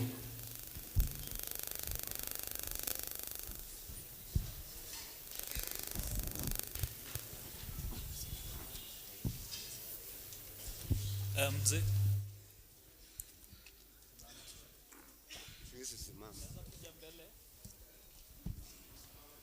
Good afternoon, everyone. Thank you, the chair. Thank you, everyone. Now, I want to correct, sorry, someone who talked about Mau Mau. Okay, let's call them freedom fighters in general. This country had not one group of freedom fighters. Anyway, thank you for that. Okay, my question concerning these PBOs. Does it have any connection with angel investors or business angels? That's my question. Or what's the source of their funding? Number two, what's the criteria for aid, be it churches, be it organizations, or is it churches only? Number three, what does the national government do or say about any INGO? It sounds like a Luya word, international non-governmental organizations. What does the government do or intend to do about INGOs, which involve themselves in the internal politics of our sovereign state, that is the Kenyan nation and the Kenyan people? What does it do about it? If someone goes astray and hides behind the human rights, Nana Chokora our country, what does the government do? We don't want to be like Congo. What do you say, the public? Do you like that? Maybe you like it, I don't know. So those are my three questions. Thank you very much. Asante sana, tupigie mzee. We want that clarity. Unakuja kama unakuwa na maswali iko ready. Karibu. Naona hako na natural microphone. Sema jina na county.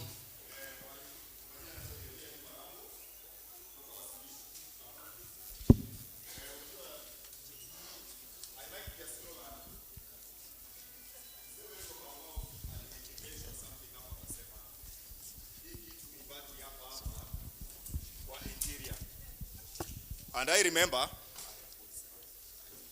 Okay, no, we want the microphone for purposes of because it is being streamed live.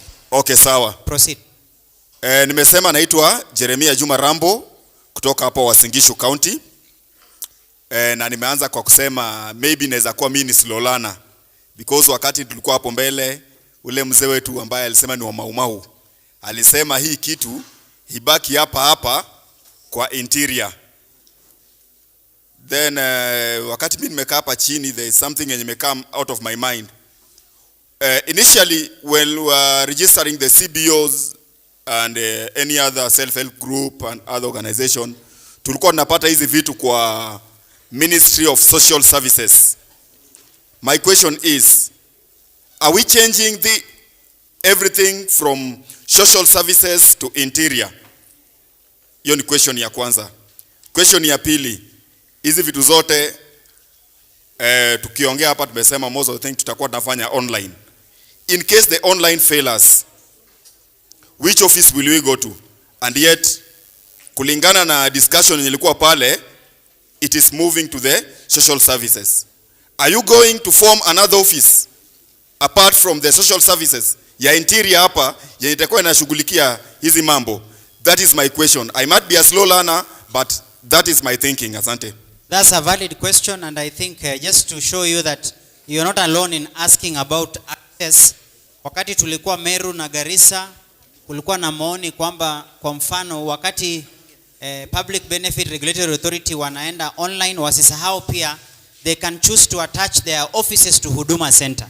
Ndio kila pahali kuna Huduma Center unakutana na hiyo ofisi. So tumepata maoni mengi, na hiyo wazo lako ni mmoja ya yale ambayo wakati mwenzetu Lyndon atakuwa na jibu, he'll be able to answer your concern about that. But it's a valid concern and question that we've encountered across the other spaces we've gone through. So it is a right question you've asked. Thank you. Any other question from that side? Ya kuna mwenzetu pale kando, please give the microphone. Yes. Gina, county and organization if you represent any. Okay, thank you. Good afternoon, everyone. I'm Gladys from Wasingishu. It's a concern. Now we have been in these programs, organizations, NGO, and I'm so happy today kwa sababu nimeona public participation benefits. When it comes to benefits, hapo ni mahali penye nimeshikilia na nimesikia points ya watu wote. Everybody wants to reach to the ground. Now, my concern here is we have been in those NGOs programs for so many years. I'm concerned for those organizations wenye hawajawahi fundiwa hata moja. Maybe from 2000 up to this moment. Wako kwa hii meeting. Hizi organizations wamejaribu kuandika proposals all along hawajafanikiwa. Now, you are now in the ground. Mtasaidia namna gani ili waweze nao kupata the benefits of this public, and it should reach to the public, to the ground. It's a concern. Thank you so much. Asante sana. There's another hand hapo mbele yako quickly. Mpatie. Then I want to invite Lyndon to handle those questions before I come back again to the audience. Thank you. Good afternoon. I am Pastor Joseph. I just have some concerns on membership of the board of the authority. I see some highlights. First, I come from Grace Church Mission, and also we are under a community-based organization in Huruma called Huruma CBO. So we have some concerns on membership of the board of the authority. So we see in the highlights, we have the chairman being the president, members appointed by cabinet secretaries going down, principal secretaries. We have the last one being the director general, CEO of the board. Maybe just to make it better, because you know, there have been a concern of members from the public being in the board. And because us being in the CBOs and NGOs, we are not included there. So maybe to just bring, I don't see even the people with disabilities here. So I think they need to expand these people who are become the board of, because me as a person who is running a CBO or the director, I don't feel it will be good if the person representing me there upwards is not someone ambaye mimi namfahamu vizuri. So I think we need to have a representation from our side, the side of the people with disability, and also the church, being a pastor, because I don't see that those people here in the highlight. So that is my concern. Thank you so much. Thank you very much, Lyndon. Maybe you could take those concerns, because I've realized it's mostly concerns that requires a bit of feedback.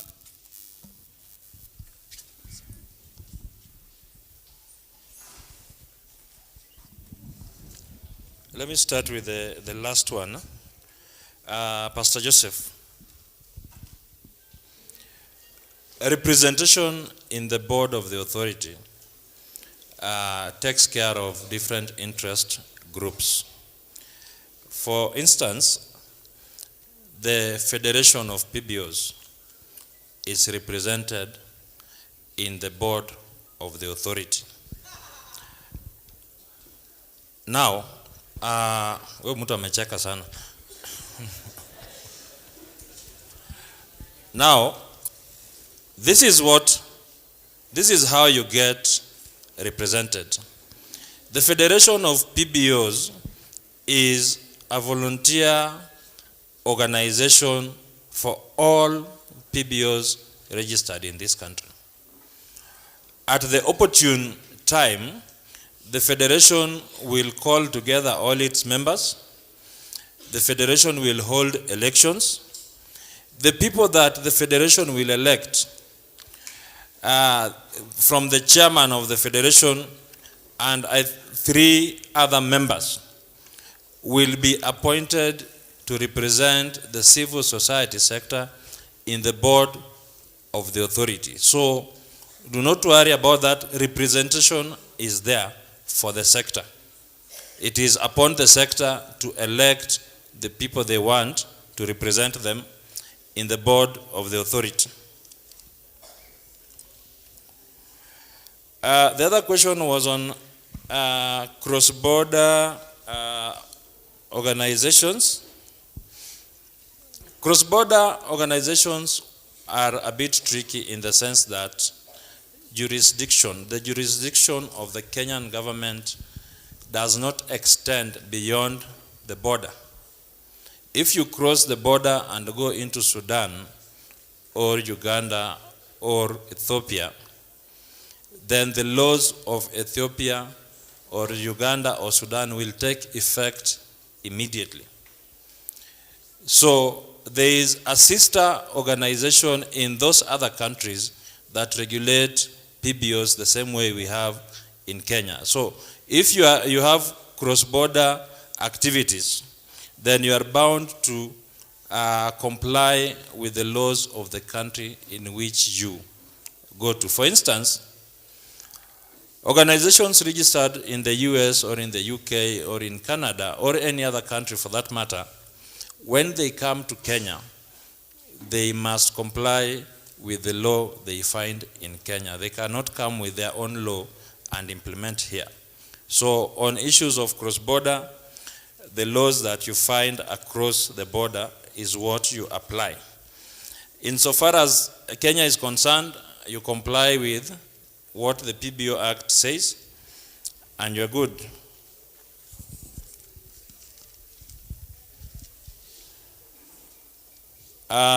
There was a question on bestowment from Humphrey, Bunge la Mwananchi. Bestowment applies to organizations that are not registered under the PBO's Act. I want you to get that correctly. You are not registered under the PBO's Act. You could be registered under social services. You could be registered under companies limited by guarantee. You could be registered as an association.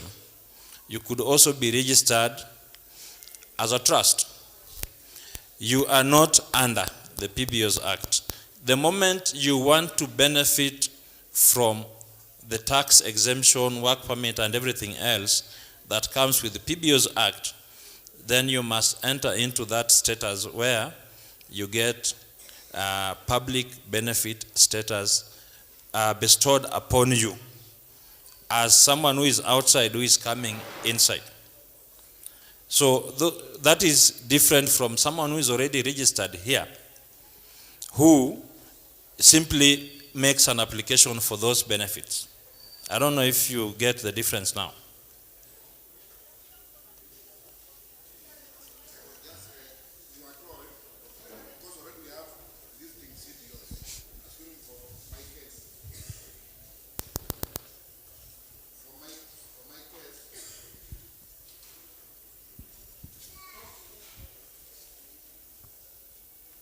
Okay. My point of reference was that when we were being taken through the summary of this participation, we were told that already the government recognizes that we have existing PBOs like the CBO. So my question was, since for us we were registered with the social services and we are already in operation, translating into the new PBO, are we going to reapply, re-register as now new PBOs, or we are going to be considered as existing? The transition point is what we needed, that clarity. CBOs are not transitioning. You transition because you are already under that particular law. Then you transition. But because you are not under this law, you do not transition. You come in. Now, for the case of CBOs, number one, we have to first set out a criteria, because CBOs are registered in two different ways. There are self-help CBOs, right? Then there are CBOs that engage in charity. There are even CBOs that engage in children affairs. So first we have to determine what kind of CBO are you.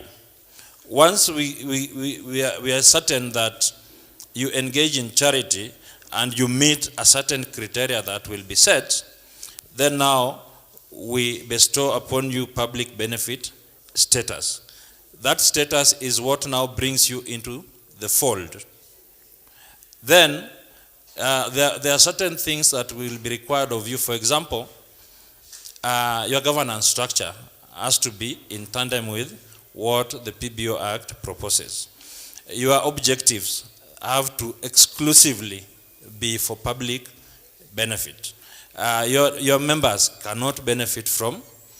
So those are criteria that will be put in place for organizations that are not registered under the PBO's Act.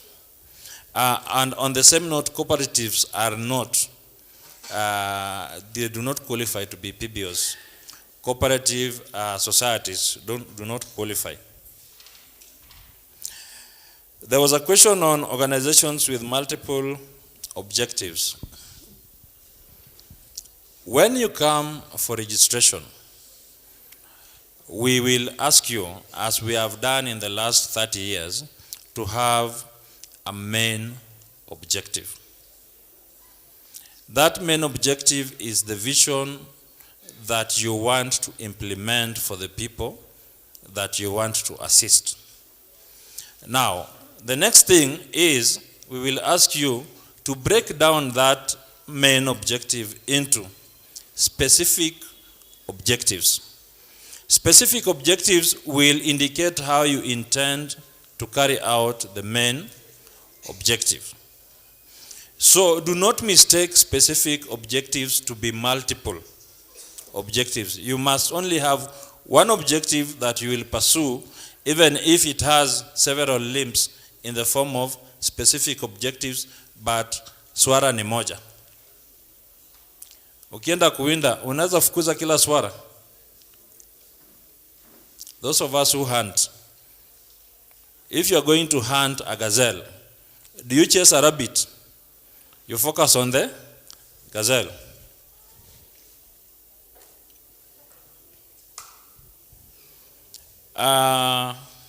This was a recommendation, the registration of organization within a year. You suggested 3 years.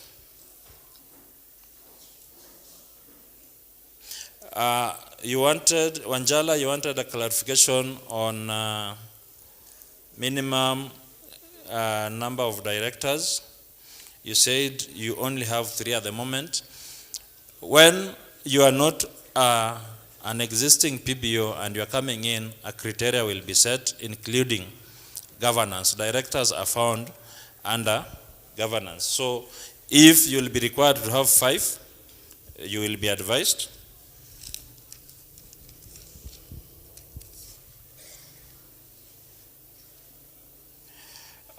Peter Juma, you made comments.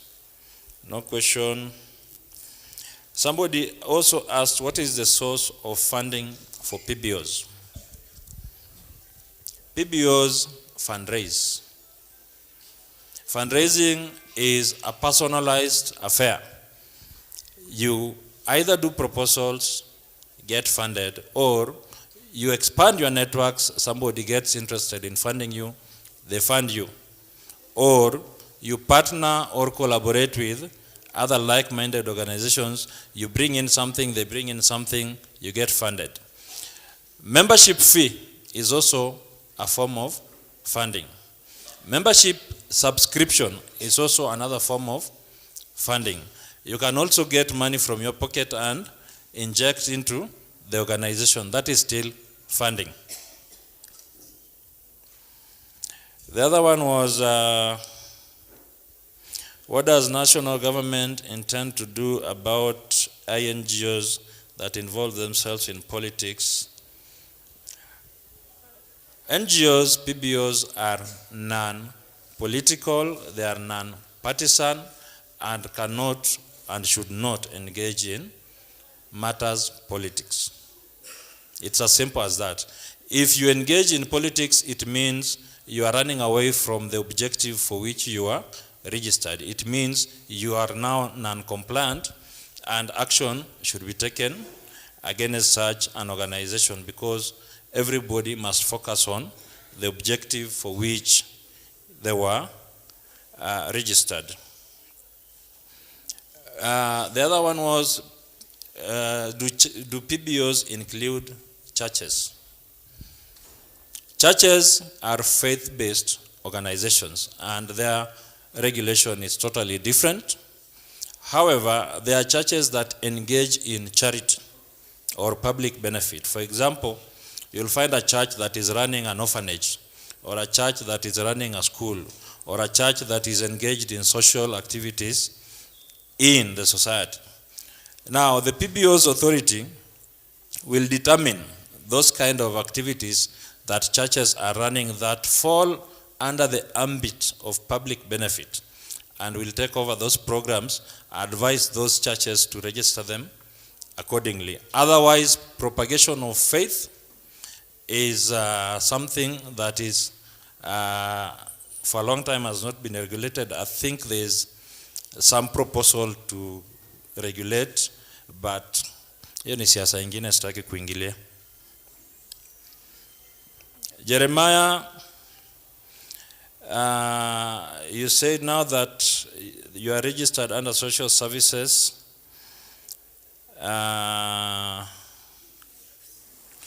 Do they change everything to interior?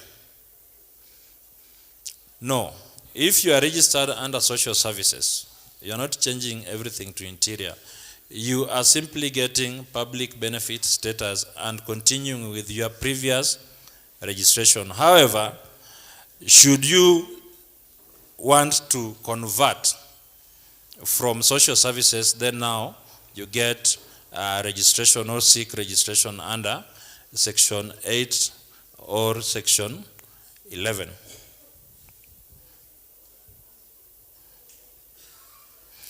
How, this was Gladys, how will authorities support PBOs that have never gotten funding? Compliance. Compliance, compliance. That is how the authority can support PBOs to get funding. Because this law requires the authority to publish in the register and in the website names of organizations that are compliant. That is where donors will also come to look for organizations that they want to fund.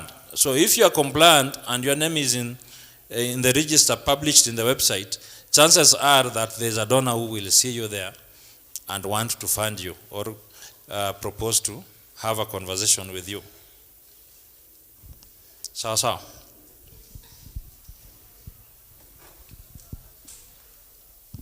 Thank you very much. Now, I want to take another round if there are concerns, so that I hope your question wakati unauliza ukapata umejibiwa, The reason I invite the team to answer is to ensure that we don't repeat the same question, especially on the organization. So I can see a hand. Please come. Karibu. So I have 1, 2, there's number 3. So let's start with the first one quickly.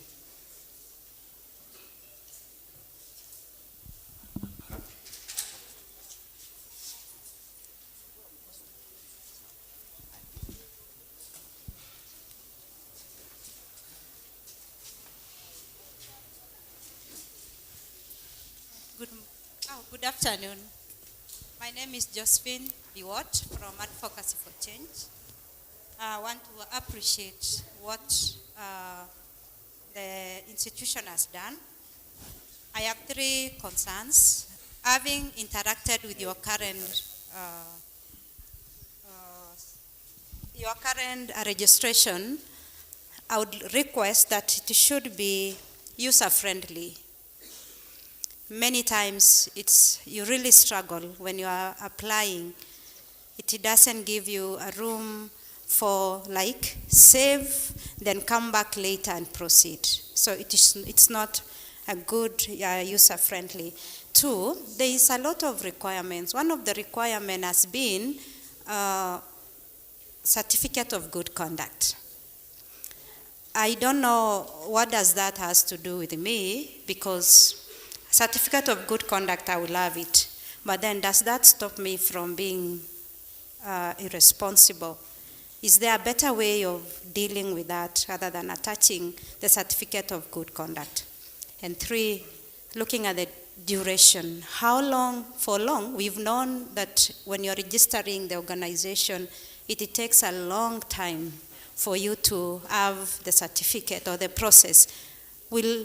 By us having PBO, will it reduce the duration? It will be good if it will do so. Otherwise, we appreciate the work done. Thank you. Thank you for that concern. I hope the team has meant, especially on the issue of registration, to make it user-friendly. Proceed quickly. Name, county, and organization. Okay, good afternoon. My name is Joseph Jang Brenya Jang. I'm representing Amodgal Foundation. It's an international organization which is cover 3 countries, Kenya, Uganda, and South Sudan. So my question is on section 36, engaging in economic activities. 2 questions. First, do you agree that public benefit organizations should be allowed to engage in lawful economic activities to support the objective? Why or not why? I will repeat it again.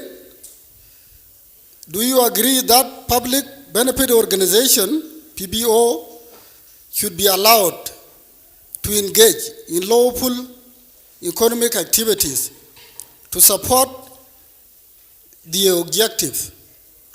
Why or not?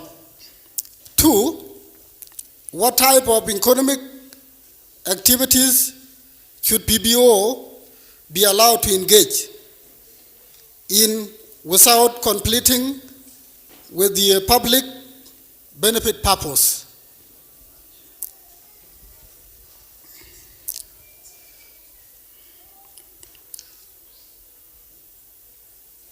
So the last one is specific recommendation by piece item.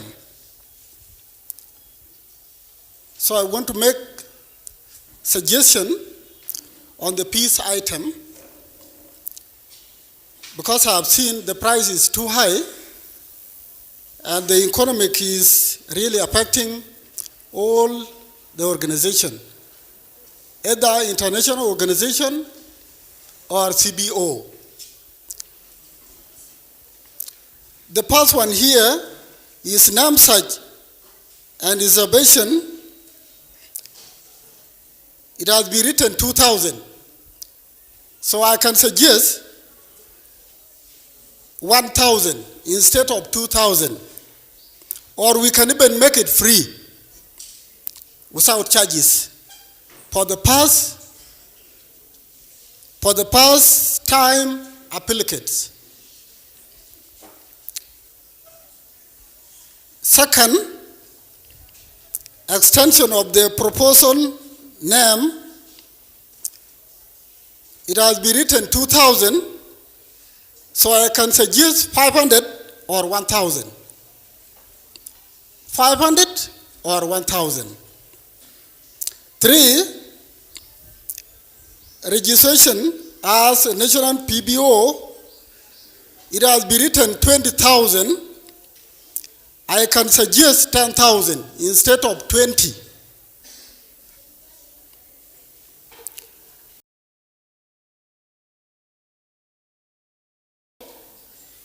Bestowment of PBO status, it has been written 22,000. So I can suggest, instead of 22,000, I can suggest 15,000. Instead of putting 22, I can reduce it to 15.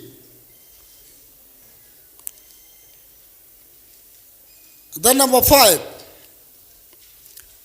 registration as international PBO. It has been written 40,000.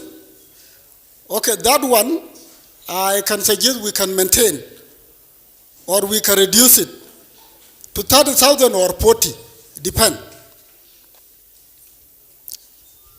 And then exemption from registration, PBO, it has been written 75,000.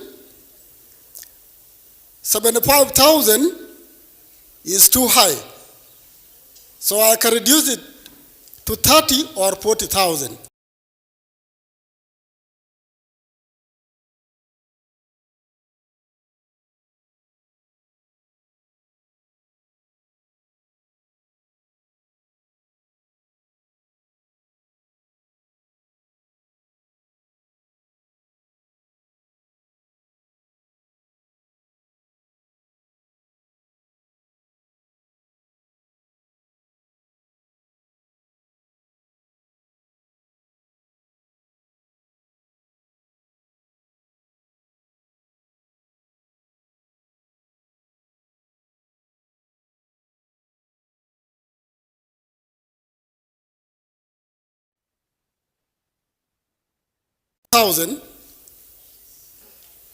So I can suggest 3,000 or 5,000. And then finally, replacement or certified copies of certificate. It has been written 5,000. So I can suggest 2,000 or 3,000. Thank you so much. Thank you very much for that. I think there are questions that he's asked that doesn't even need. Please come quickly because now we are winding up. There are some questions he's asked that we can straight away answer. During our presentation, I'm sure you have mentioned that one of the benefits of this act, as well as the regulations, is the provision that allows PBOs to engage in lawful economic activity. So the answer is yes, you are allowed. On condition the proceeds are for the same public benefits that you've declared or as you've given as objective of the organization. Number 2, there is also qualification when it comes to the economic activities. It should be lawful, importantly should have the licenses and approvals from the different regulators. So as long as it is something legitimately allowed by the laws of the land, and the purpose of this economic activity is to come support the activities of the PBO. So that KRA will have a problem with you. Unafanya economic activities or you carry out economic activities, you have an exemption here as a PBO, but at the same time, it is for your own personal benefit. There must be a correlation. The proceeds have to go to the public benefit organization. That is what is expected. But it is indeed true, one of the advantages you are allowed to carry out quickly. Then I'll come there. Let me finish. I'll finish with the old man on the other side. Karibu quickly. My name is Clinton Guaco from Uasin Gishu here. I represent Rural Women Peace Link, part of the Uasin Gishu CSO network. Question number 1. By the regulations referring to forums, just help me clarify whether it's the same as consortia. And then because the recommendations being set up by the regulations will have an impact, especially in terms of applying for grants under consortia. So help me just clarify whether by forums we mean consortia. Then secondly, I wanted to suggest it's well enough that the authority wants to regulate the formation and operations of the public benefit organizations, but I'm just suggesting it would be best to let the PBOs be free to associate the way they want, rather than set up regulations saying, for example, minimum of 10 PBOs will form a forum and things like that. Just let them be free to associate the way they want. And that's why I'm suggesting, and I'm asking whether by forums we mean consortia, because at times we do apply for grants under consortia. So it would be nice to let us just be willing to associate the way we want and not really regulate to the extent that you're regulating our terms of association, that you need a constitution, like our terms of association and things like that.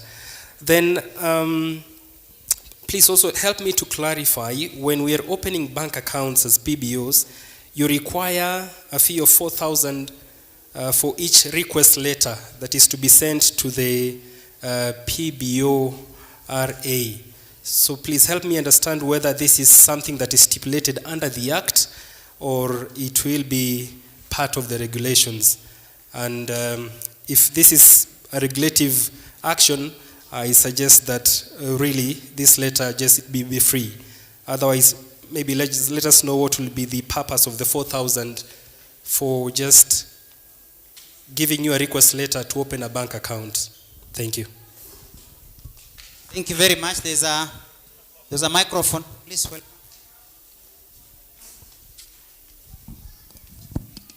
Asante sana. Asante sana. Nataka ni shukuru siku ya leo sababu ya ile kazi mzuri ambayo organization hii wameweza kupanga na kutuita. Kwa majina mimi naitwa Julius Matala. Mkaaji wa Pokot, West Pokot, yani Pokot Central, the other side.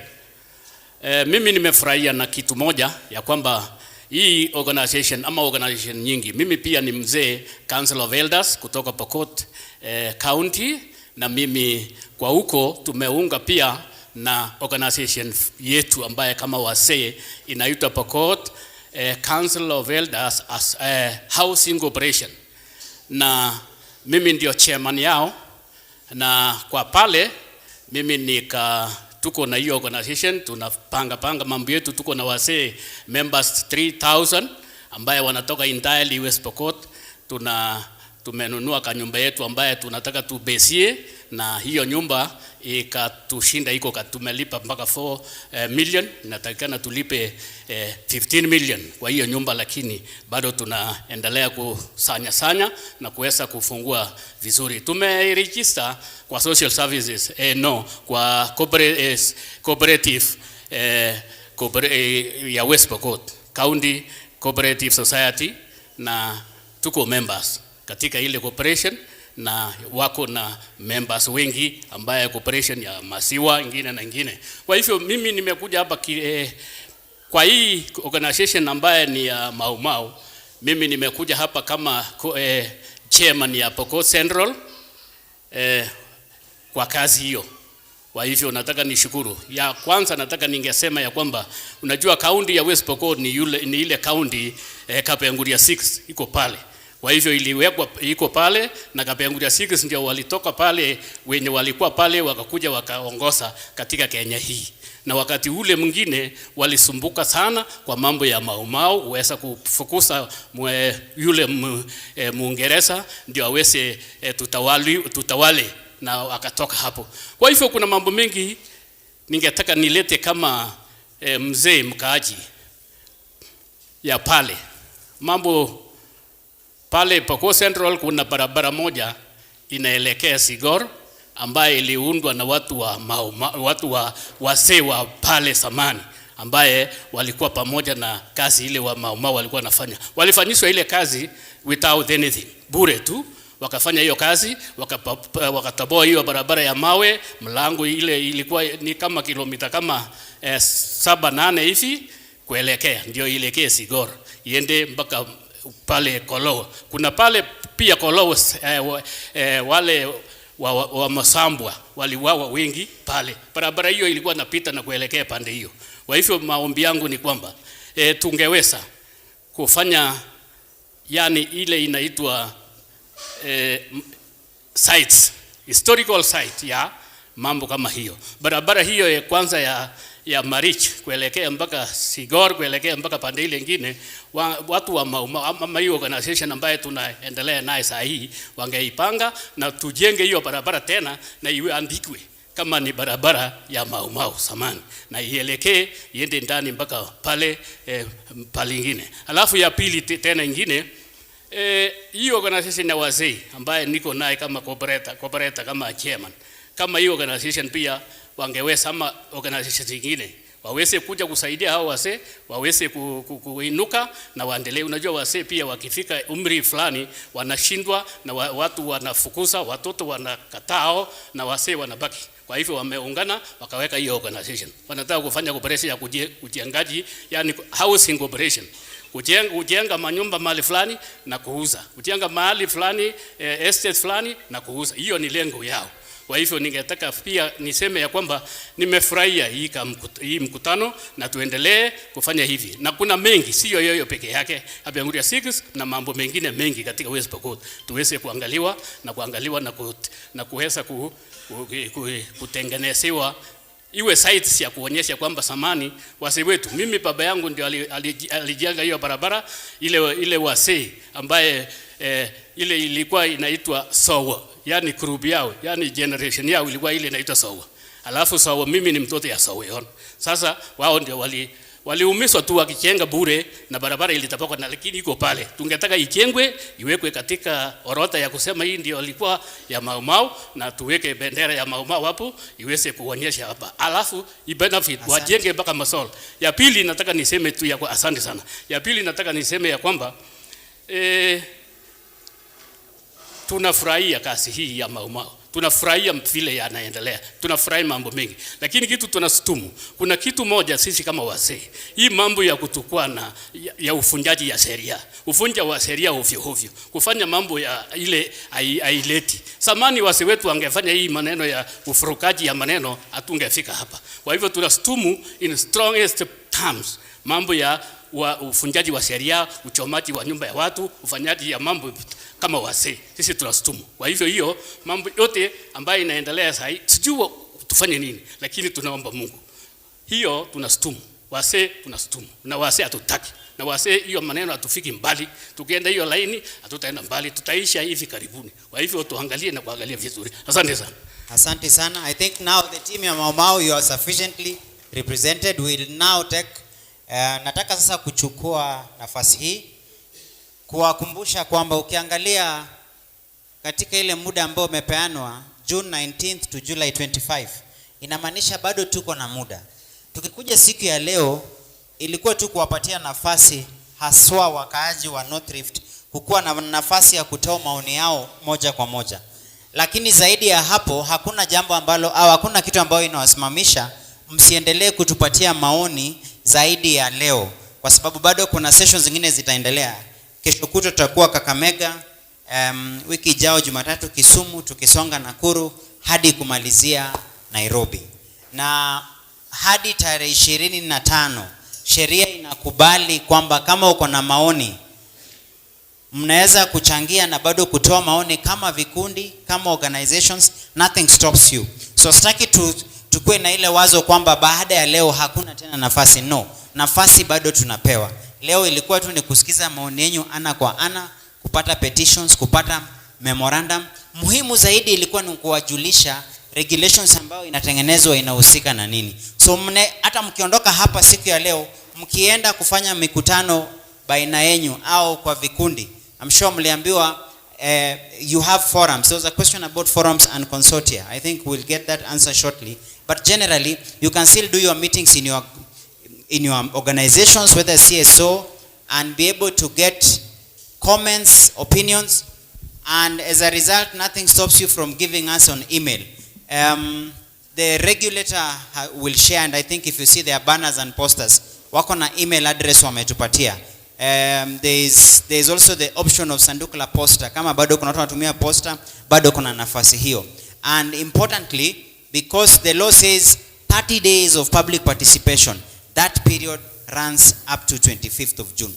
Si kama wakaaji wa North Rift tuko na tuseme wiki moja unusu au 2 weeks, mnaombwa tafadhali bado mkuwe na nafasi na wito wa kutuma maandishi zenyu. Let me invite Lyndon to quickly close up on those comments, and then we are able to invite to finish up.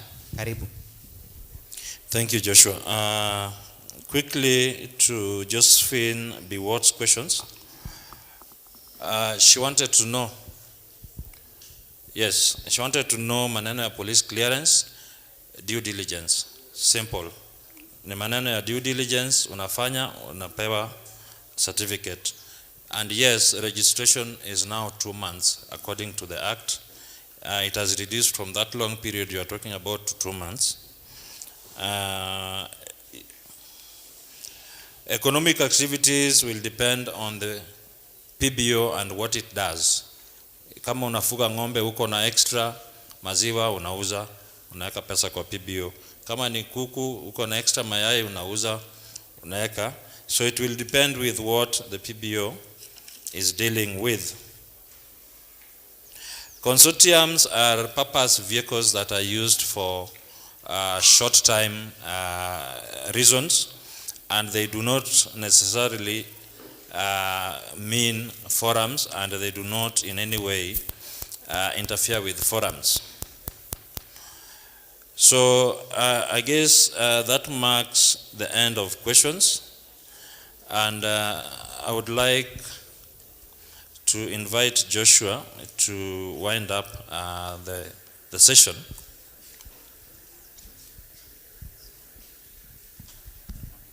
So asante sana. Now, there was a question, the difference between fora and a consortia. Yes.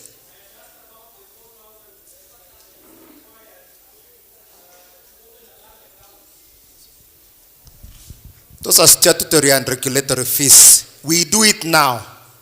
All of you know that, isn't it? Yeah, those are things that we, administrative and regulations. There is also something that I wanted to inform you before we close the forum. We are becoming an authority, a regulatory authority, isn't it? Some of the fees that we are doing now were set in 1990. Economy ya 1990 na ya 2025 iko sawa kweli? So we need to be very realistic. Even as we give our public participation, there is also the mindset that we also need to check. That we need to even think about. From the regulatory side now, we are telling the international donors, when they come, let them implement with local agencies, isn't it? Communities, inequally.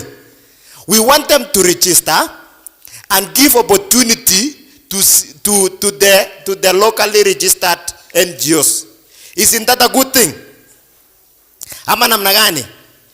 Let a big organization bring the money and implement through the smaller agencies. Siyo ni mzuri? Hiyo ni mzuri? So we need to put regulation na namna hiyo. Alafu pia tufikirie zaidi kidogo. Tufikirie zaidi kidogo kwa sababu international NGOs are making Kenya to be a regional hub. Very many of them. In Nairobi, they are operating. They want to have their hub, and then they so that to be a region, watakuwa na operate Uganda, Tanzania. Nyinyi hamtaki watupatie revenue? Tuko pamoja mpaka hapo? Some of the fees that we are talking about is very small amount of money. Si pesa mingi sana. So, those are the things we've had you, tumesikia na tunaendelea kusanya. But let us also look in that point that some of the fees that are there now were set in 1990. Because this act is repealing the NGO Act of 1990. So we are also progressive and all that. We've heard you, we've heard about the fees and all that. The proposals that someone has said. Hiyo proposal sisi tumeweka hapo, pia there is a formula tuliangalia in relation to other authorities. IRA, KCAA, Communication Authority, so that tusiseme pia sisi hatutaki kuwa regulated. Now, and I am repeating this everywhere I go. This bill of making the coordination board an authority, it was by the civil society groups. It was not government sponsored. Sinukweli. There are people who are architects of this act who are still there and they are very happy. So let us also appreciate the history and the genesis of the act. The only thing that this government is doing is to implement it after 10 years. Na nasaile niliwaambia na tunapigia hii serikali makofi kwa sababu walisema na kutenda, si ni kweli? Asante sana na Mungu awabariki. Good. I'll give you a chance to give a vote of thanks. You will go on a comment vote of thanks before I can wind it up quickly.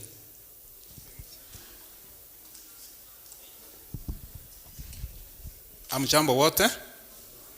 My name is Jackson Kiago. I come from National Industrial Training Authority, NITA. We are under the Ministry of Labor, the Social Protection and Skills Development.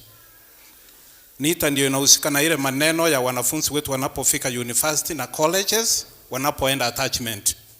Sikuna wasasi hapa wako na watoto wale wanasoma university. Ikifika mwaka wa 3 ukielekea mwaka wa 4, au wanafunzi wanatakikana kuenda attachment ya miezi 3.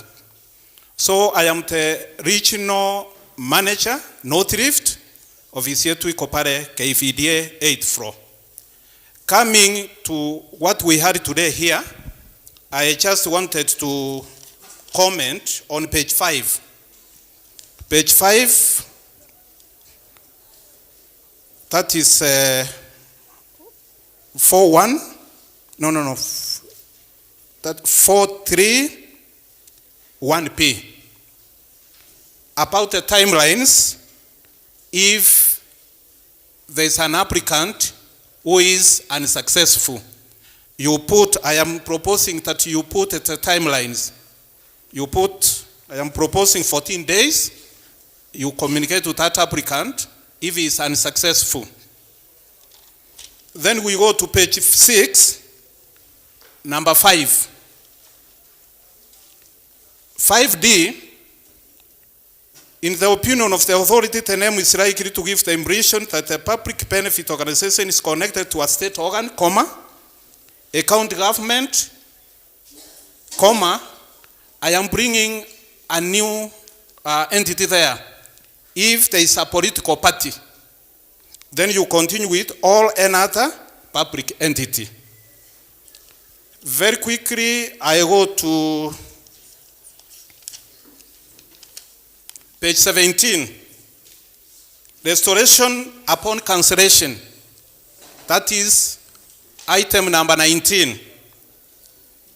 Where the authority may on its own motion, another third party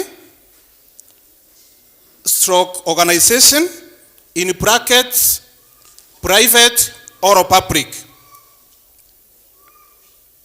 The other item I want to propose is 19D, which is not there.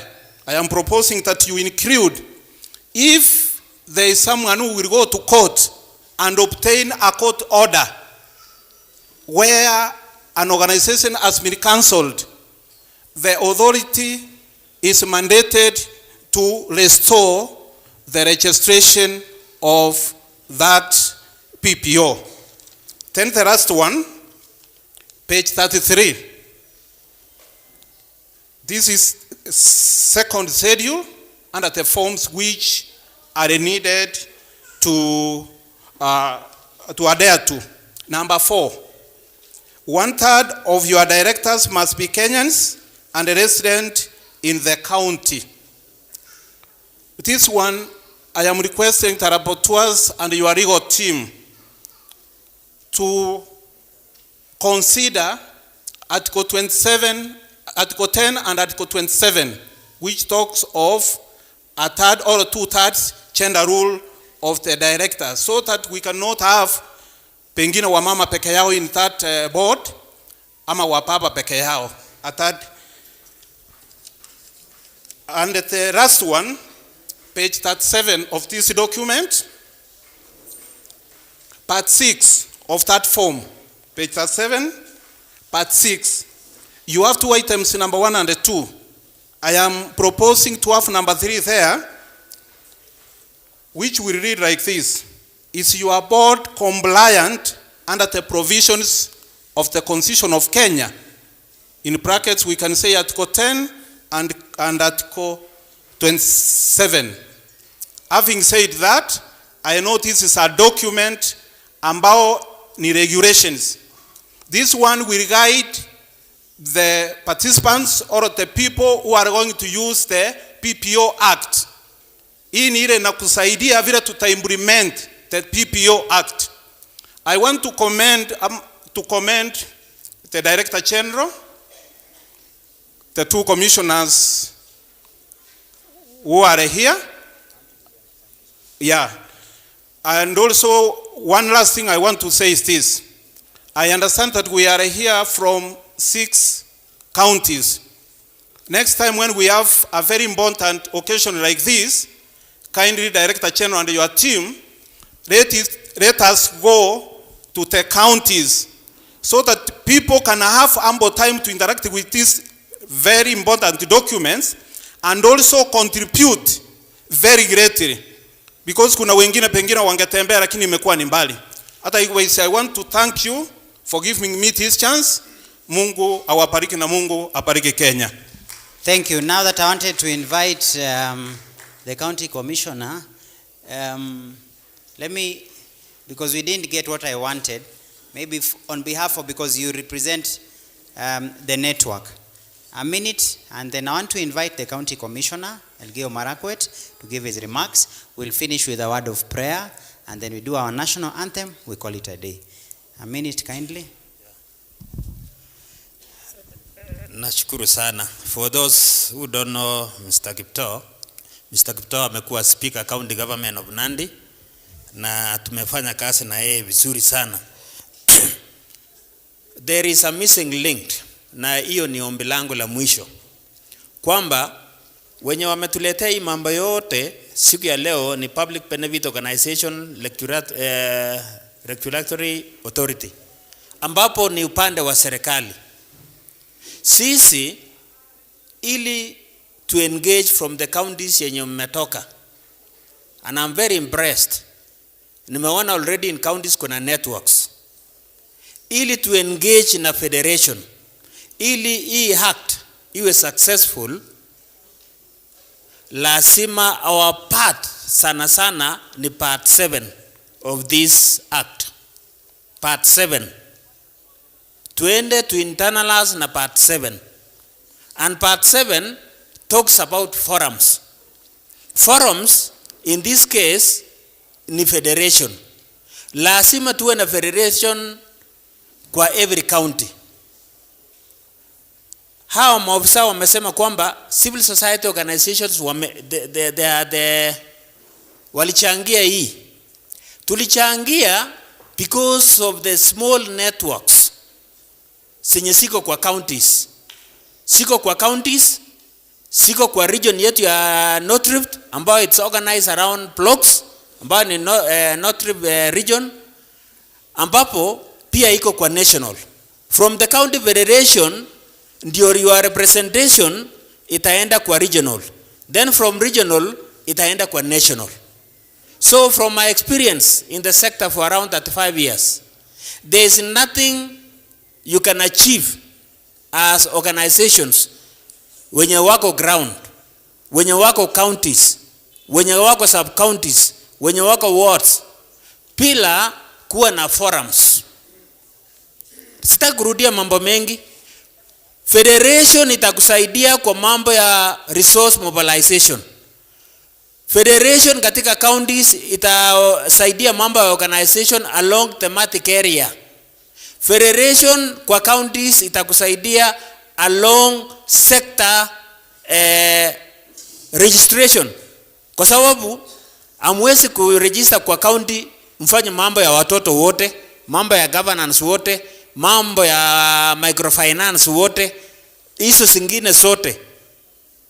Lakini mkiwa na networks na federation itakuwa mzuri. Itakuwa mzuri mkiwa na federation katika county, mna check every intruder. Kwa sababu hapa unajua why did we choose to support this? Kwa sababu at the county level kuna national INGOs. Kuna INGOs wenye wanakuja tu, utastukia kwamba Wasingishu kuna organization imekuja wanataka kufanya kazi ya maji. Ujui nani alimwambia kwamba kuna shida ya maji Wasingishu? Kuna wengine wanakuja wanasaidia mayatima. Ujui nani alimwambia kuna shida ya mayatima Wasingishu? So federation ina allow mambo ya perfect self regulation ya CSOs, ya public benefit organizations. Saa hii mambo ya CSOs imeisha, tunaenda kwa public benefit organization. So take part 7 as very important. Mkifika kwa county yenu, nimeona hata kuna networks ya Mau ambayo iko these networks nimeona wako na budgets hapa. That is brilliant. Simama. That is brilliant. That is brilliant. Kwa sababu mmesema mko kwa counties mingi. So let's concentrate on federations kwanza ndio to register. Because if you register as a single organization, unaweza kuregister as required kwa sababu utaregister online ama kwa ofisi wenye wanatupatia region. But kesho mambo ikiumana, the federation itatusaidia sana. Asante na Mungu awabariki. So let me welcome the county commissioner.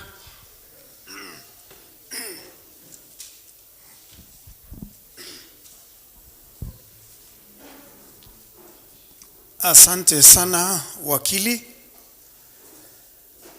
Nadhani sisi sote tumechoka, si ndio?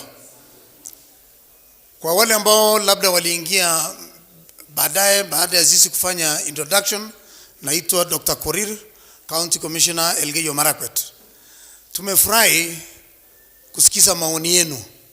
Labda jambo ambalo tu labda ningewawachia ni kwamba hii regulatory authority inasunguka Kenya nzima kuchukua maoni ya wananchi, na contribution yako ni muhimu, na contribution ya mtu wa Kwale pia ni muhimu, na ikiunganishwa na Mandera katika kipengele fulani itaangaliwa ifanywe balance, na yako huenda ikachukua ikawin, ama iwe moderated, ama hata ukose kwamba haikuonekana. Hiyo ni kumaanisha kwamba kuna maoni ingine imechukua ushindi ikilinganishwa na maoni ya watu wengine. So cha muhimu na cha msingi ni kwamba hii shughuli inaisha ikiwa sisi sote tumechangia kwa njia moja ama nyingine.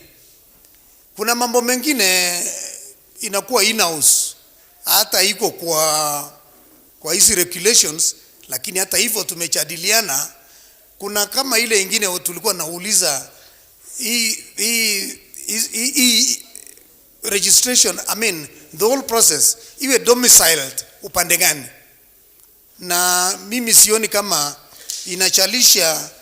Ni kama umeenda kwa baba, na kwa baba hapo na rooms zaidi ya 20 na unataka services na amelabel ya kwamba door number 1 utapatiwa huduma aina hii, door number 10 inapeana huduma namna hii mpaka door number 20. Lakini endapo ile services ulikuwa unapata namba 20 ikirudishwa ikuje kwa number 1, ile kitu utauliza tu ukienda kwa hiyo boma, ile services aina hii ninapata katika mlango gani? Unaambiwa mlango ni hii. As long as at the end of the day umepata what you want as an entity as you go in the process of registration. So according to me, haijalishi ni rumi gani umekula chakula, as long as umepewa chakula na serikali yetu tukufu. Hizi regulations pia mambo ya kusema we need to be independent. According to nimeangalia, hakuna mahali ambapo imesemekana hatuko independent. Lakini katika hii independence yako lazima pia uwe regulated katika kutembea kwa hiyo barabara, usigusane na gari ingine inatoka the other side of the road. So what we are doing actually basically here ni kama kwa barabara ukitoka hapa kwenda Nairobi lazima uwe na traffic laws. Kuna mahali unaambiwa hapa usiende na speed ya zaidi ya 50. Hapa unaambiwa usifanye overtaking. Lakini sehemu nyingine unaambiwa unaweza kuovertake kama barabara iko very clear. Those are the regulations. Lakini hizi magari tunatumia si iko aina na yote ni private. Lakini ile kitu limewekwa kwa hiyo barabara ni regulations, ndiposa tuweze kutembea kwa barabara bila kuwa na shida kwa wale watumizi wengine wa barabara. Kwa hivyo nawashukuru nyote kwa kuweza kupata nafasi. Tushukuru Mungu ametupatia neema na hekima ya kuweza kuchangia.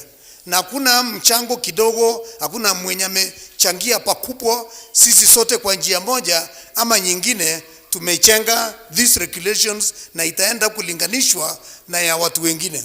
Kwa hivyo at the end of the day tunashukuru kwamba Mungu ametupatia nafasi ya kuweza kushiriki sote kama counties, sote kama taifa. Na watakia kila laheri na time bado iko. Nadhani umepeana email ya kuweza kuwasilisha mambo zaidi. Hata katika kuondoka hapa uenda ukafikiria jambo lingine kipya leo jioni ama kesho, uko huru kuweza kuwasilisha kwa njia ya email. Na watakia kila laheri. Mwenyezi Mungu aturehemu, atuongoze na tuweze kupata regulations ipasavyo yenye inaweza kuendesha nchi yetu tukufu kwa njia poa. Asanteni sana. Haya, tujipigie makofi pia sisi ambao tumekaa hapa. Number 2, let's appreciate watu wa Public Benefit Regulatory Authority. Pigia hao makofi. And then for the moderators na pia wale wa sign language, tumpigie makofi sana. Thank you very much. I need a volunteer wa kuomba. Si ndio? Atuombe and then tutafunga na national anthem. Or which one comes first? Yote ni maombi. So which one comes first? Let's pray first and proceed. Asante. Do I pray for lunch too? Niombe lunch. Asante. Wacha tuamini. Baba, katika jina la Yesu tunasema ni asante. Tunarudisha shukrani kwa maana umetuwezesha kufika hadi wa sasa. Tunaombea kila kundi, tunaombea serikali na tunaombea Jehova wale wote ambao wanahusika kwa maandishi haya. Wape hekima, wape amani na utufunike kwa upendo wako mkuu. Baba, kwa yale yote ambao tutatumia, waezeshe pia ambao umetuweza kutukongamanisha hapa, pia tuweze kupata chakula ya siku. Tunaomba haya yote kupita jina safi la Bwana wetu Yesu Kristo. Amen. Tusimame kwa national anthem. Just one stanza. Alafu we are free to leave at our pleasure. Quickly for the national anthem.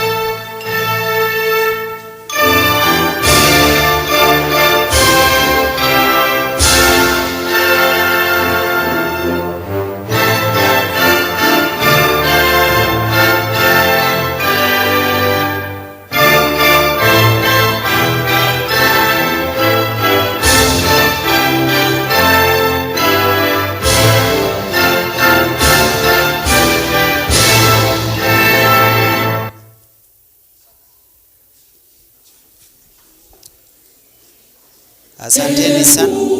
Twaomba uilinde Jumuiya Afrika Mashariki, tuwezeshe kuishi kwa amani, tutimize na malengo yetu. Jumuiya yetu sote tuilinde, tuajibike, tuimarike. Umoja wetu ni nguzo yetu, idumu jumuiya yetu. Asanteni sana, Mungu awabariki. Thank you. Wale ambao wanataka kuja tukaribiane Kakamega day after tomorrow, Kisumu Monday, you are all welcome. God bless you. Let's travel safe.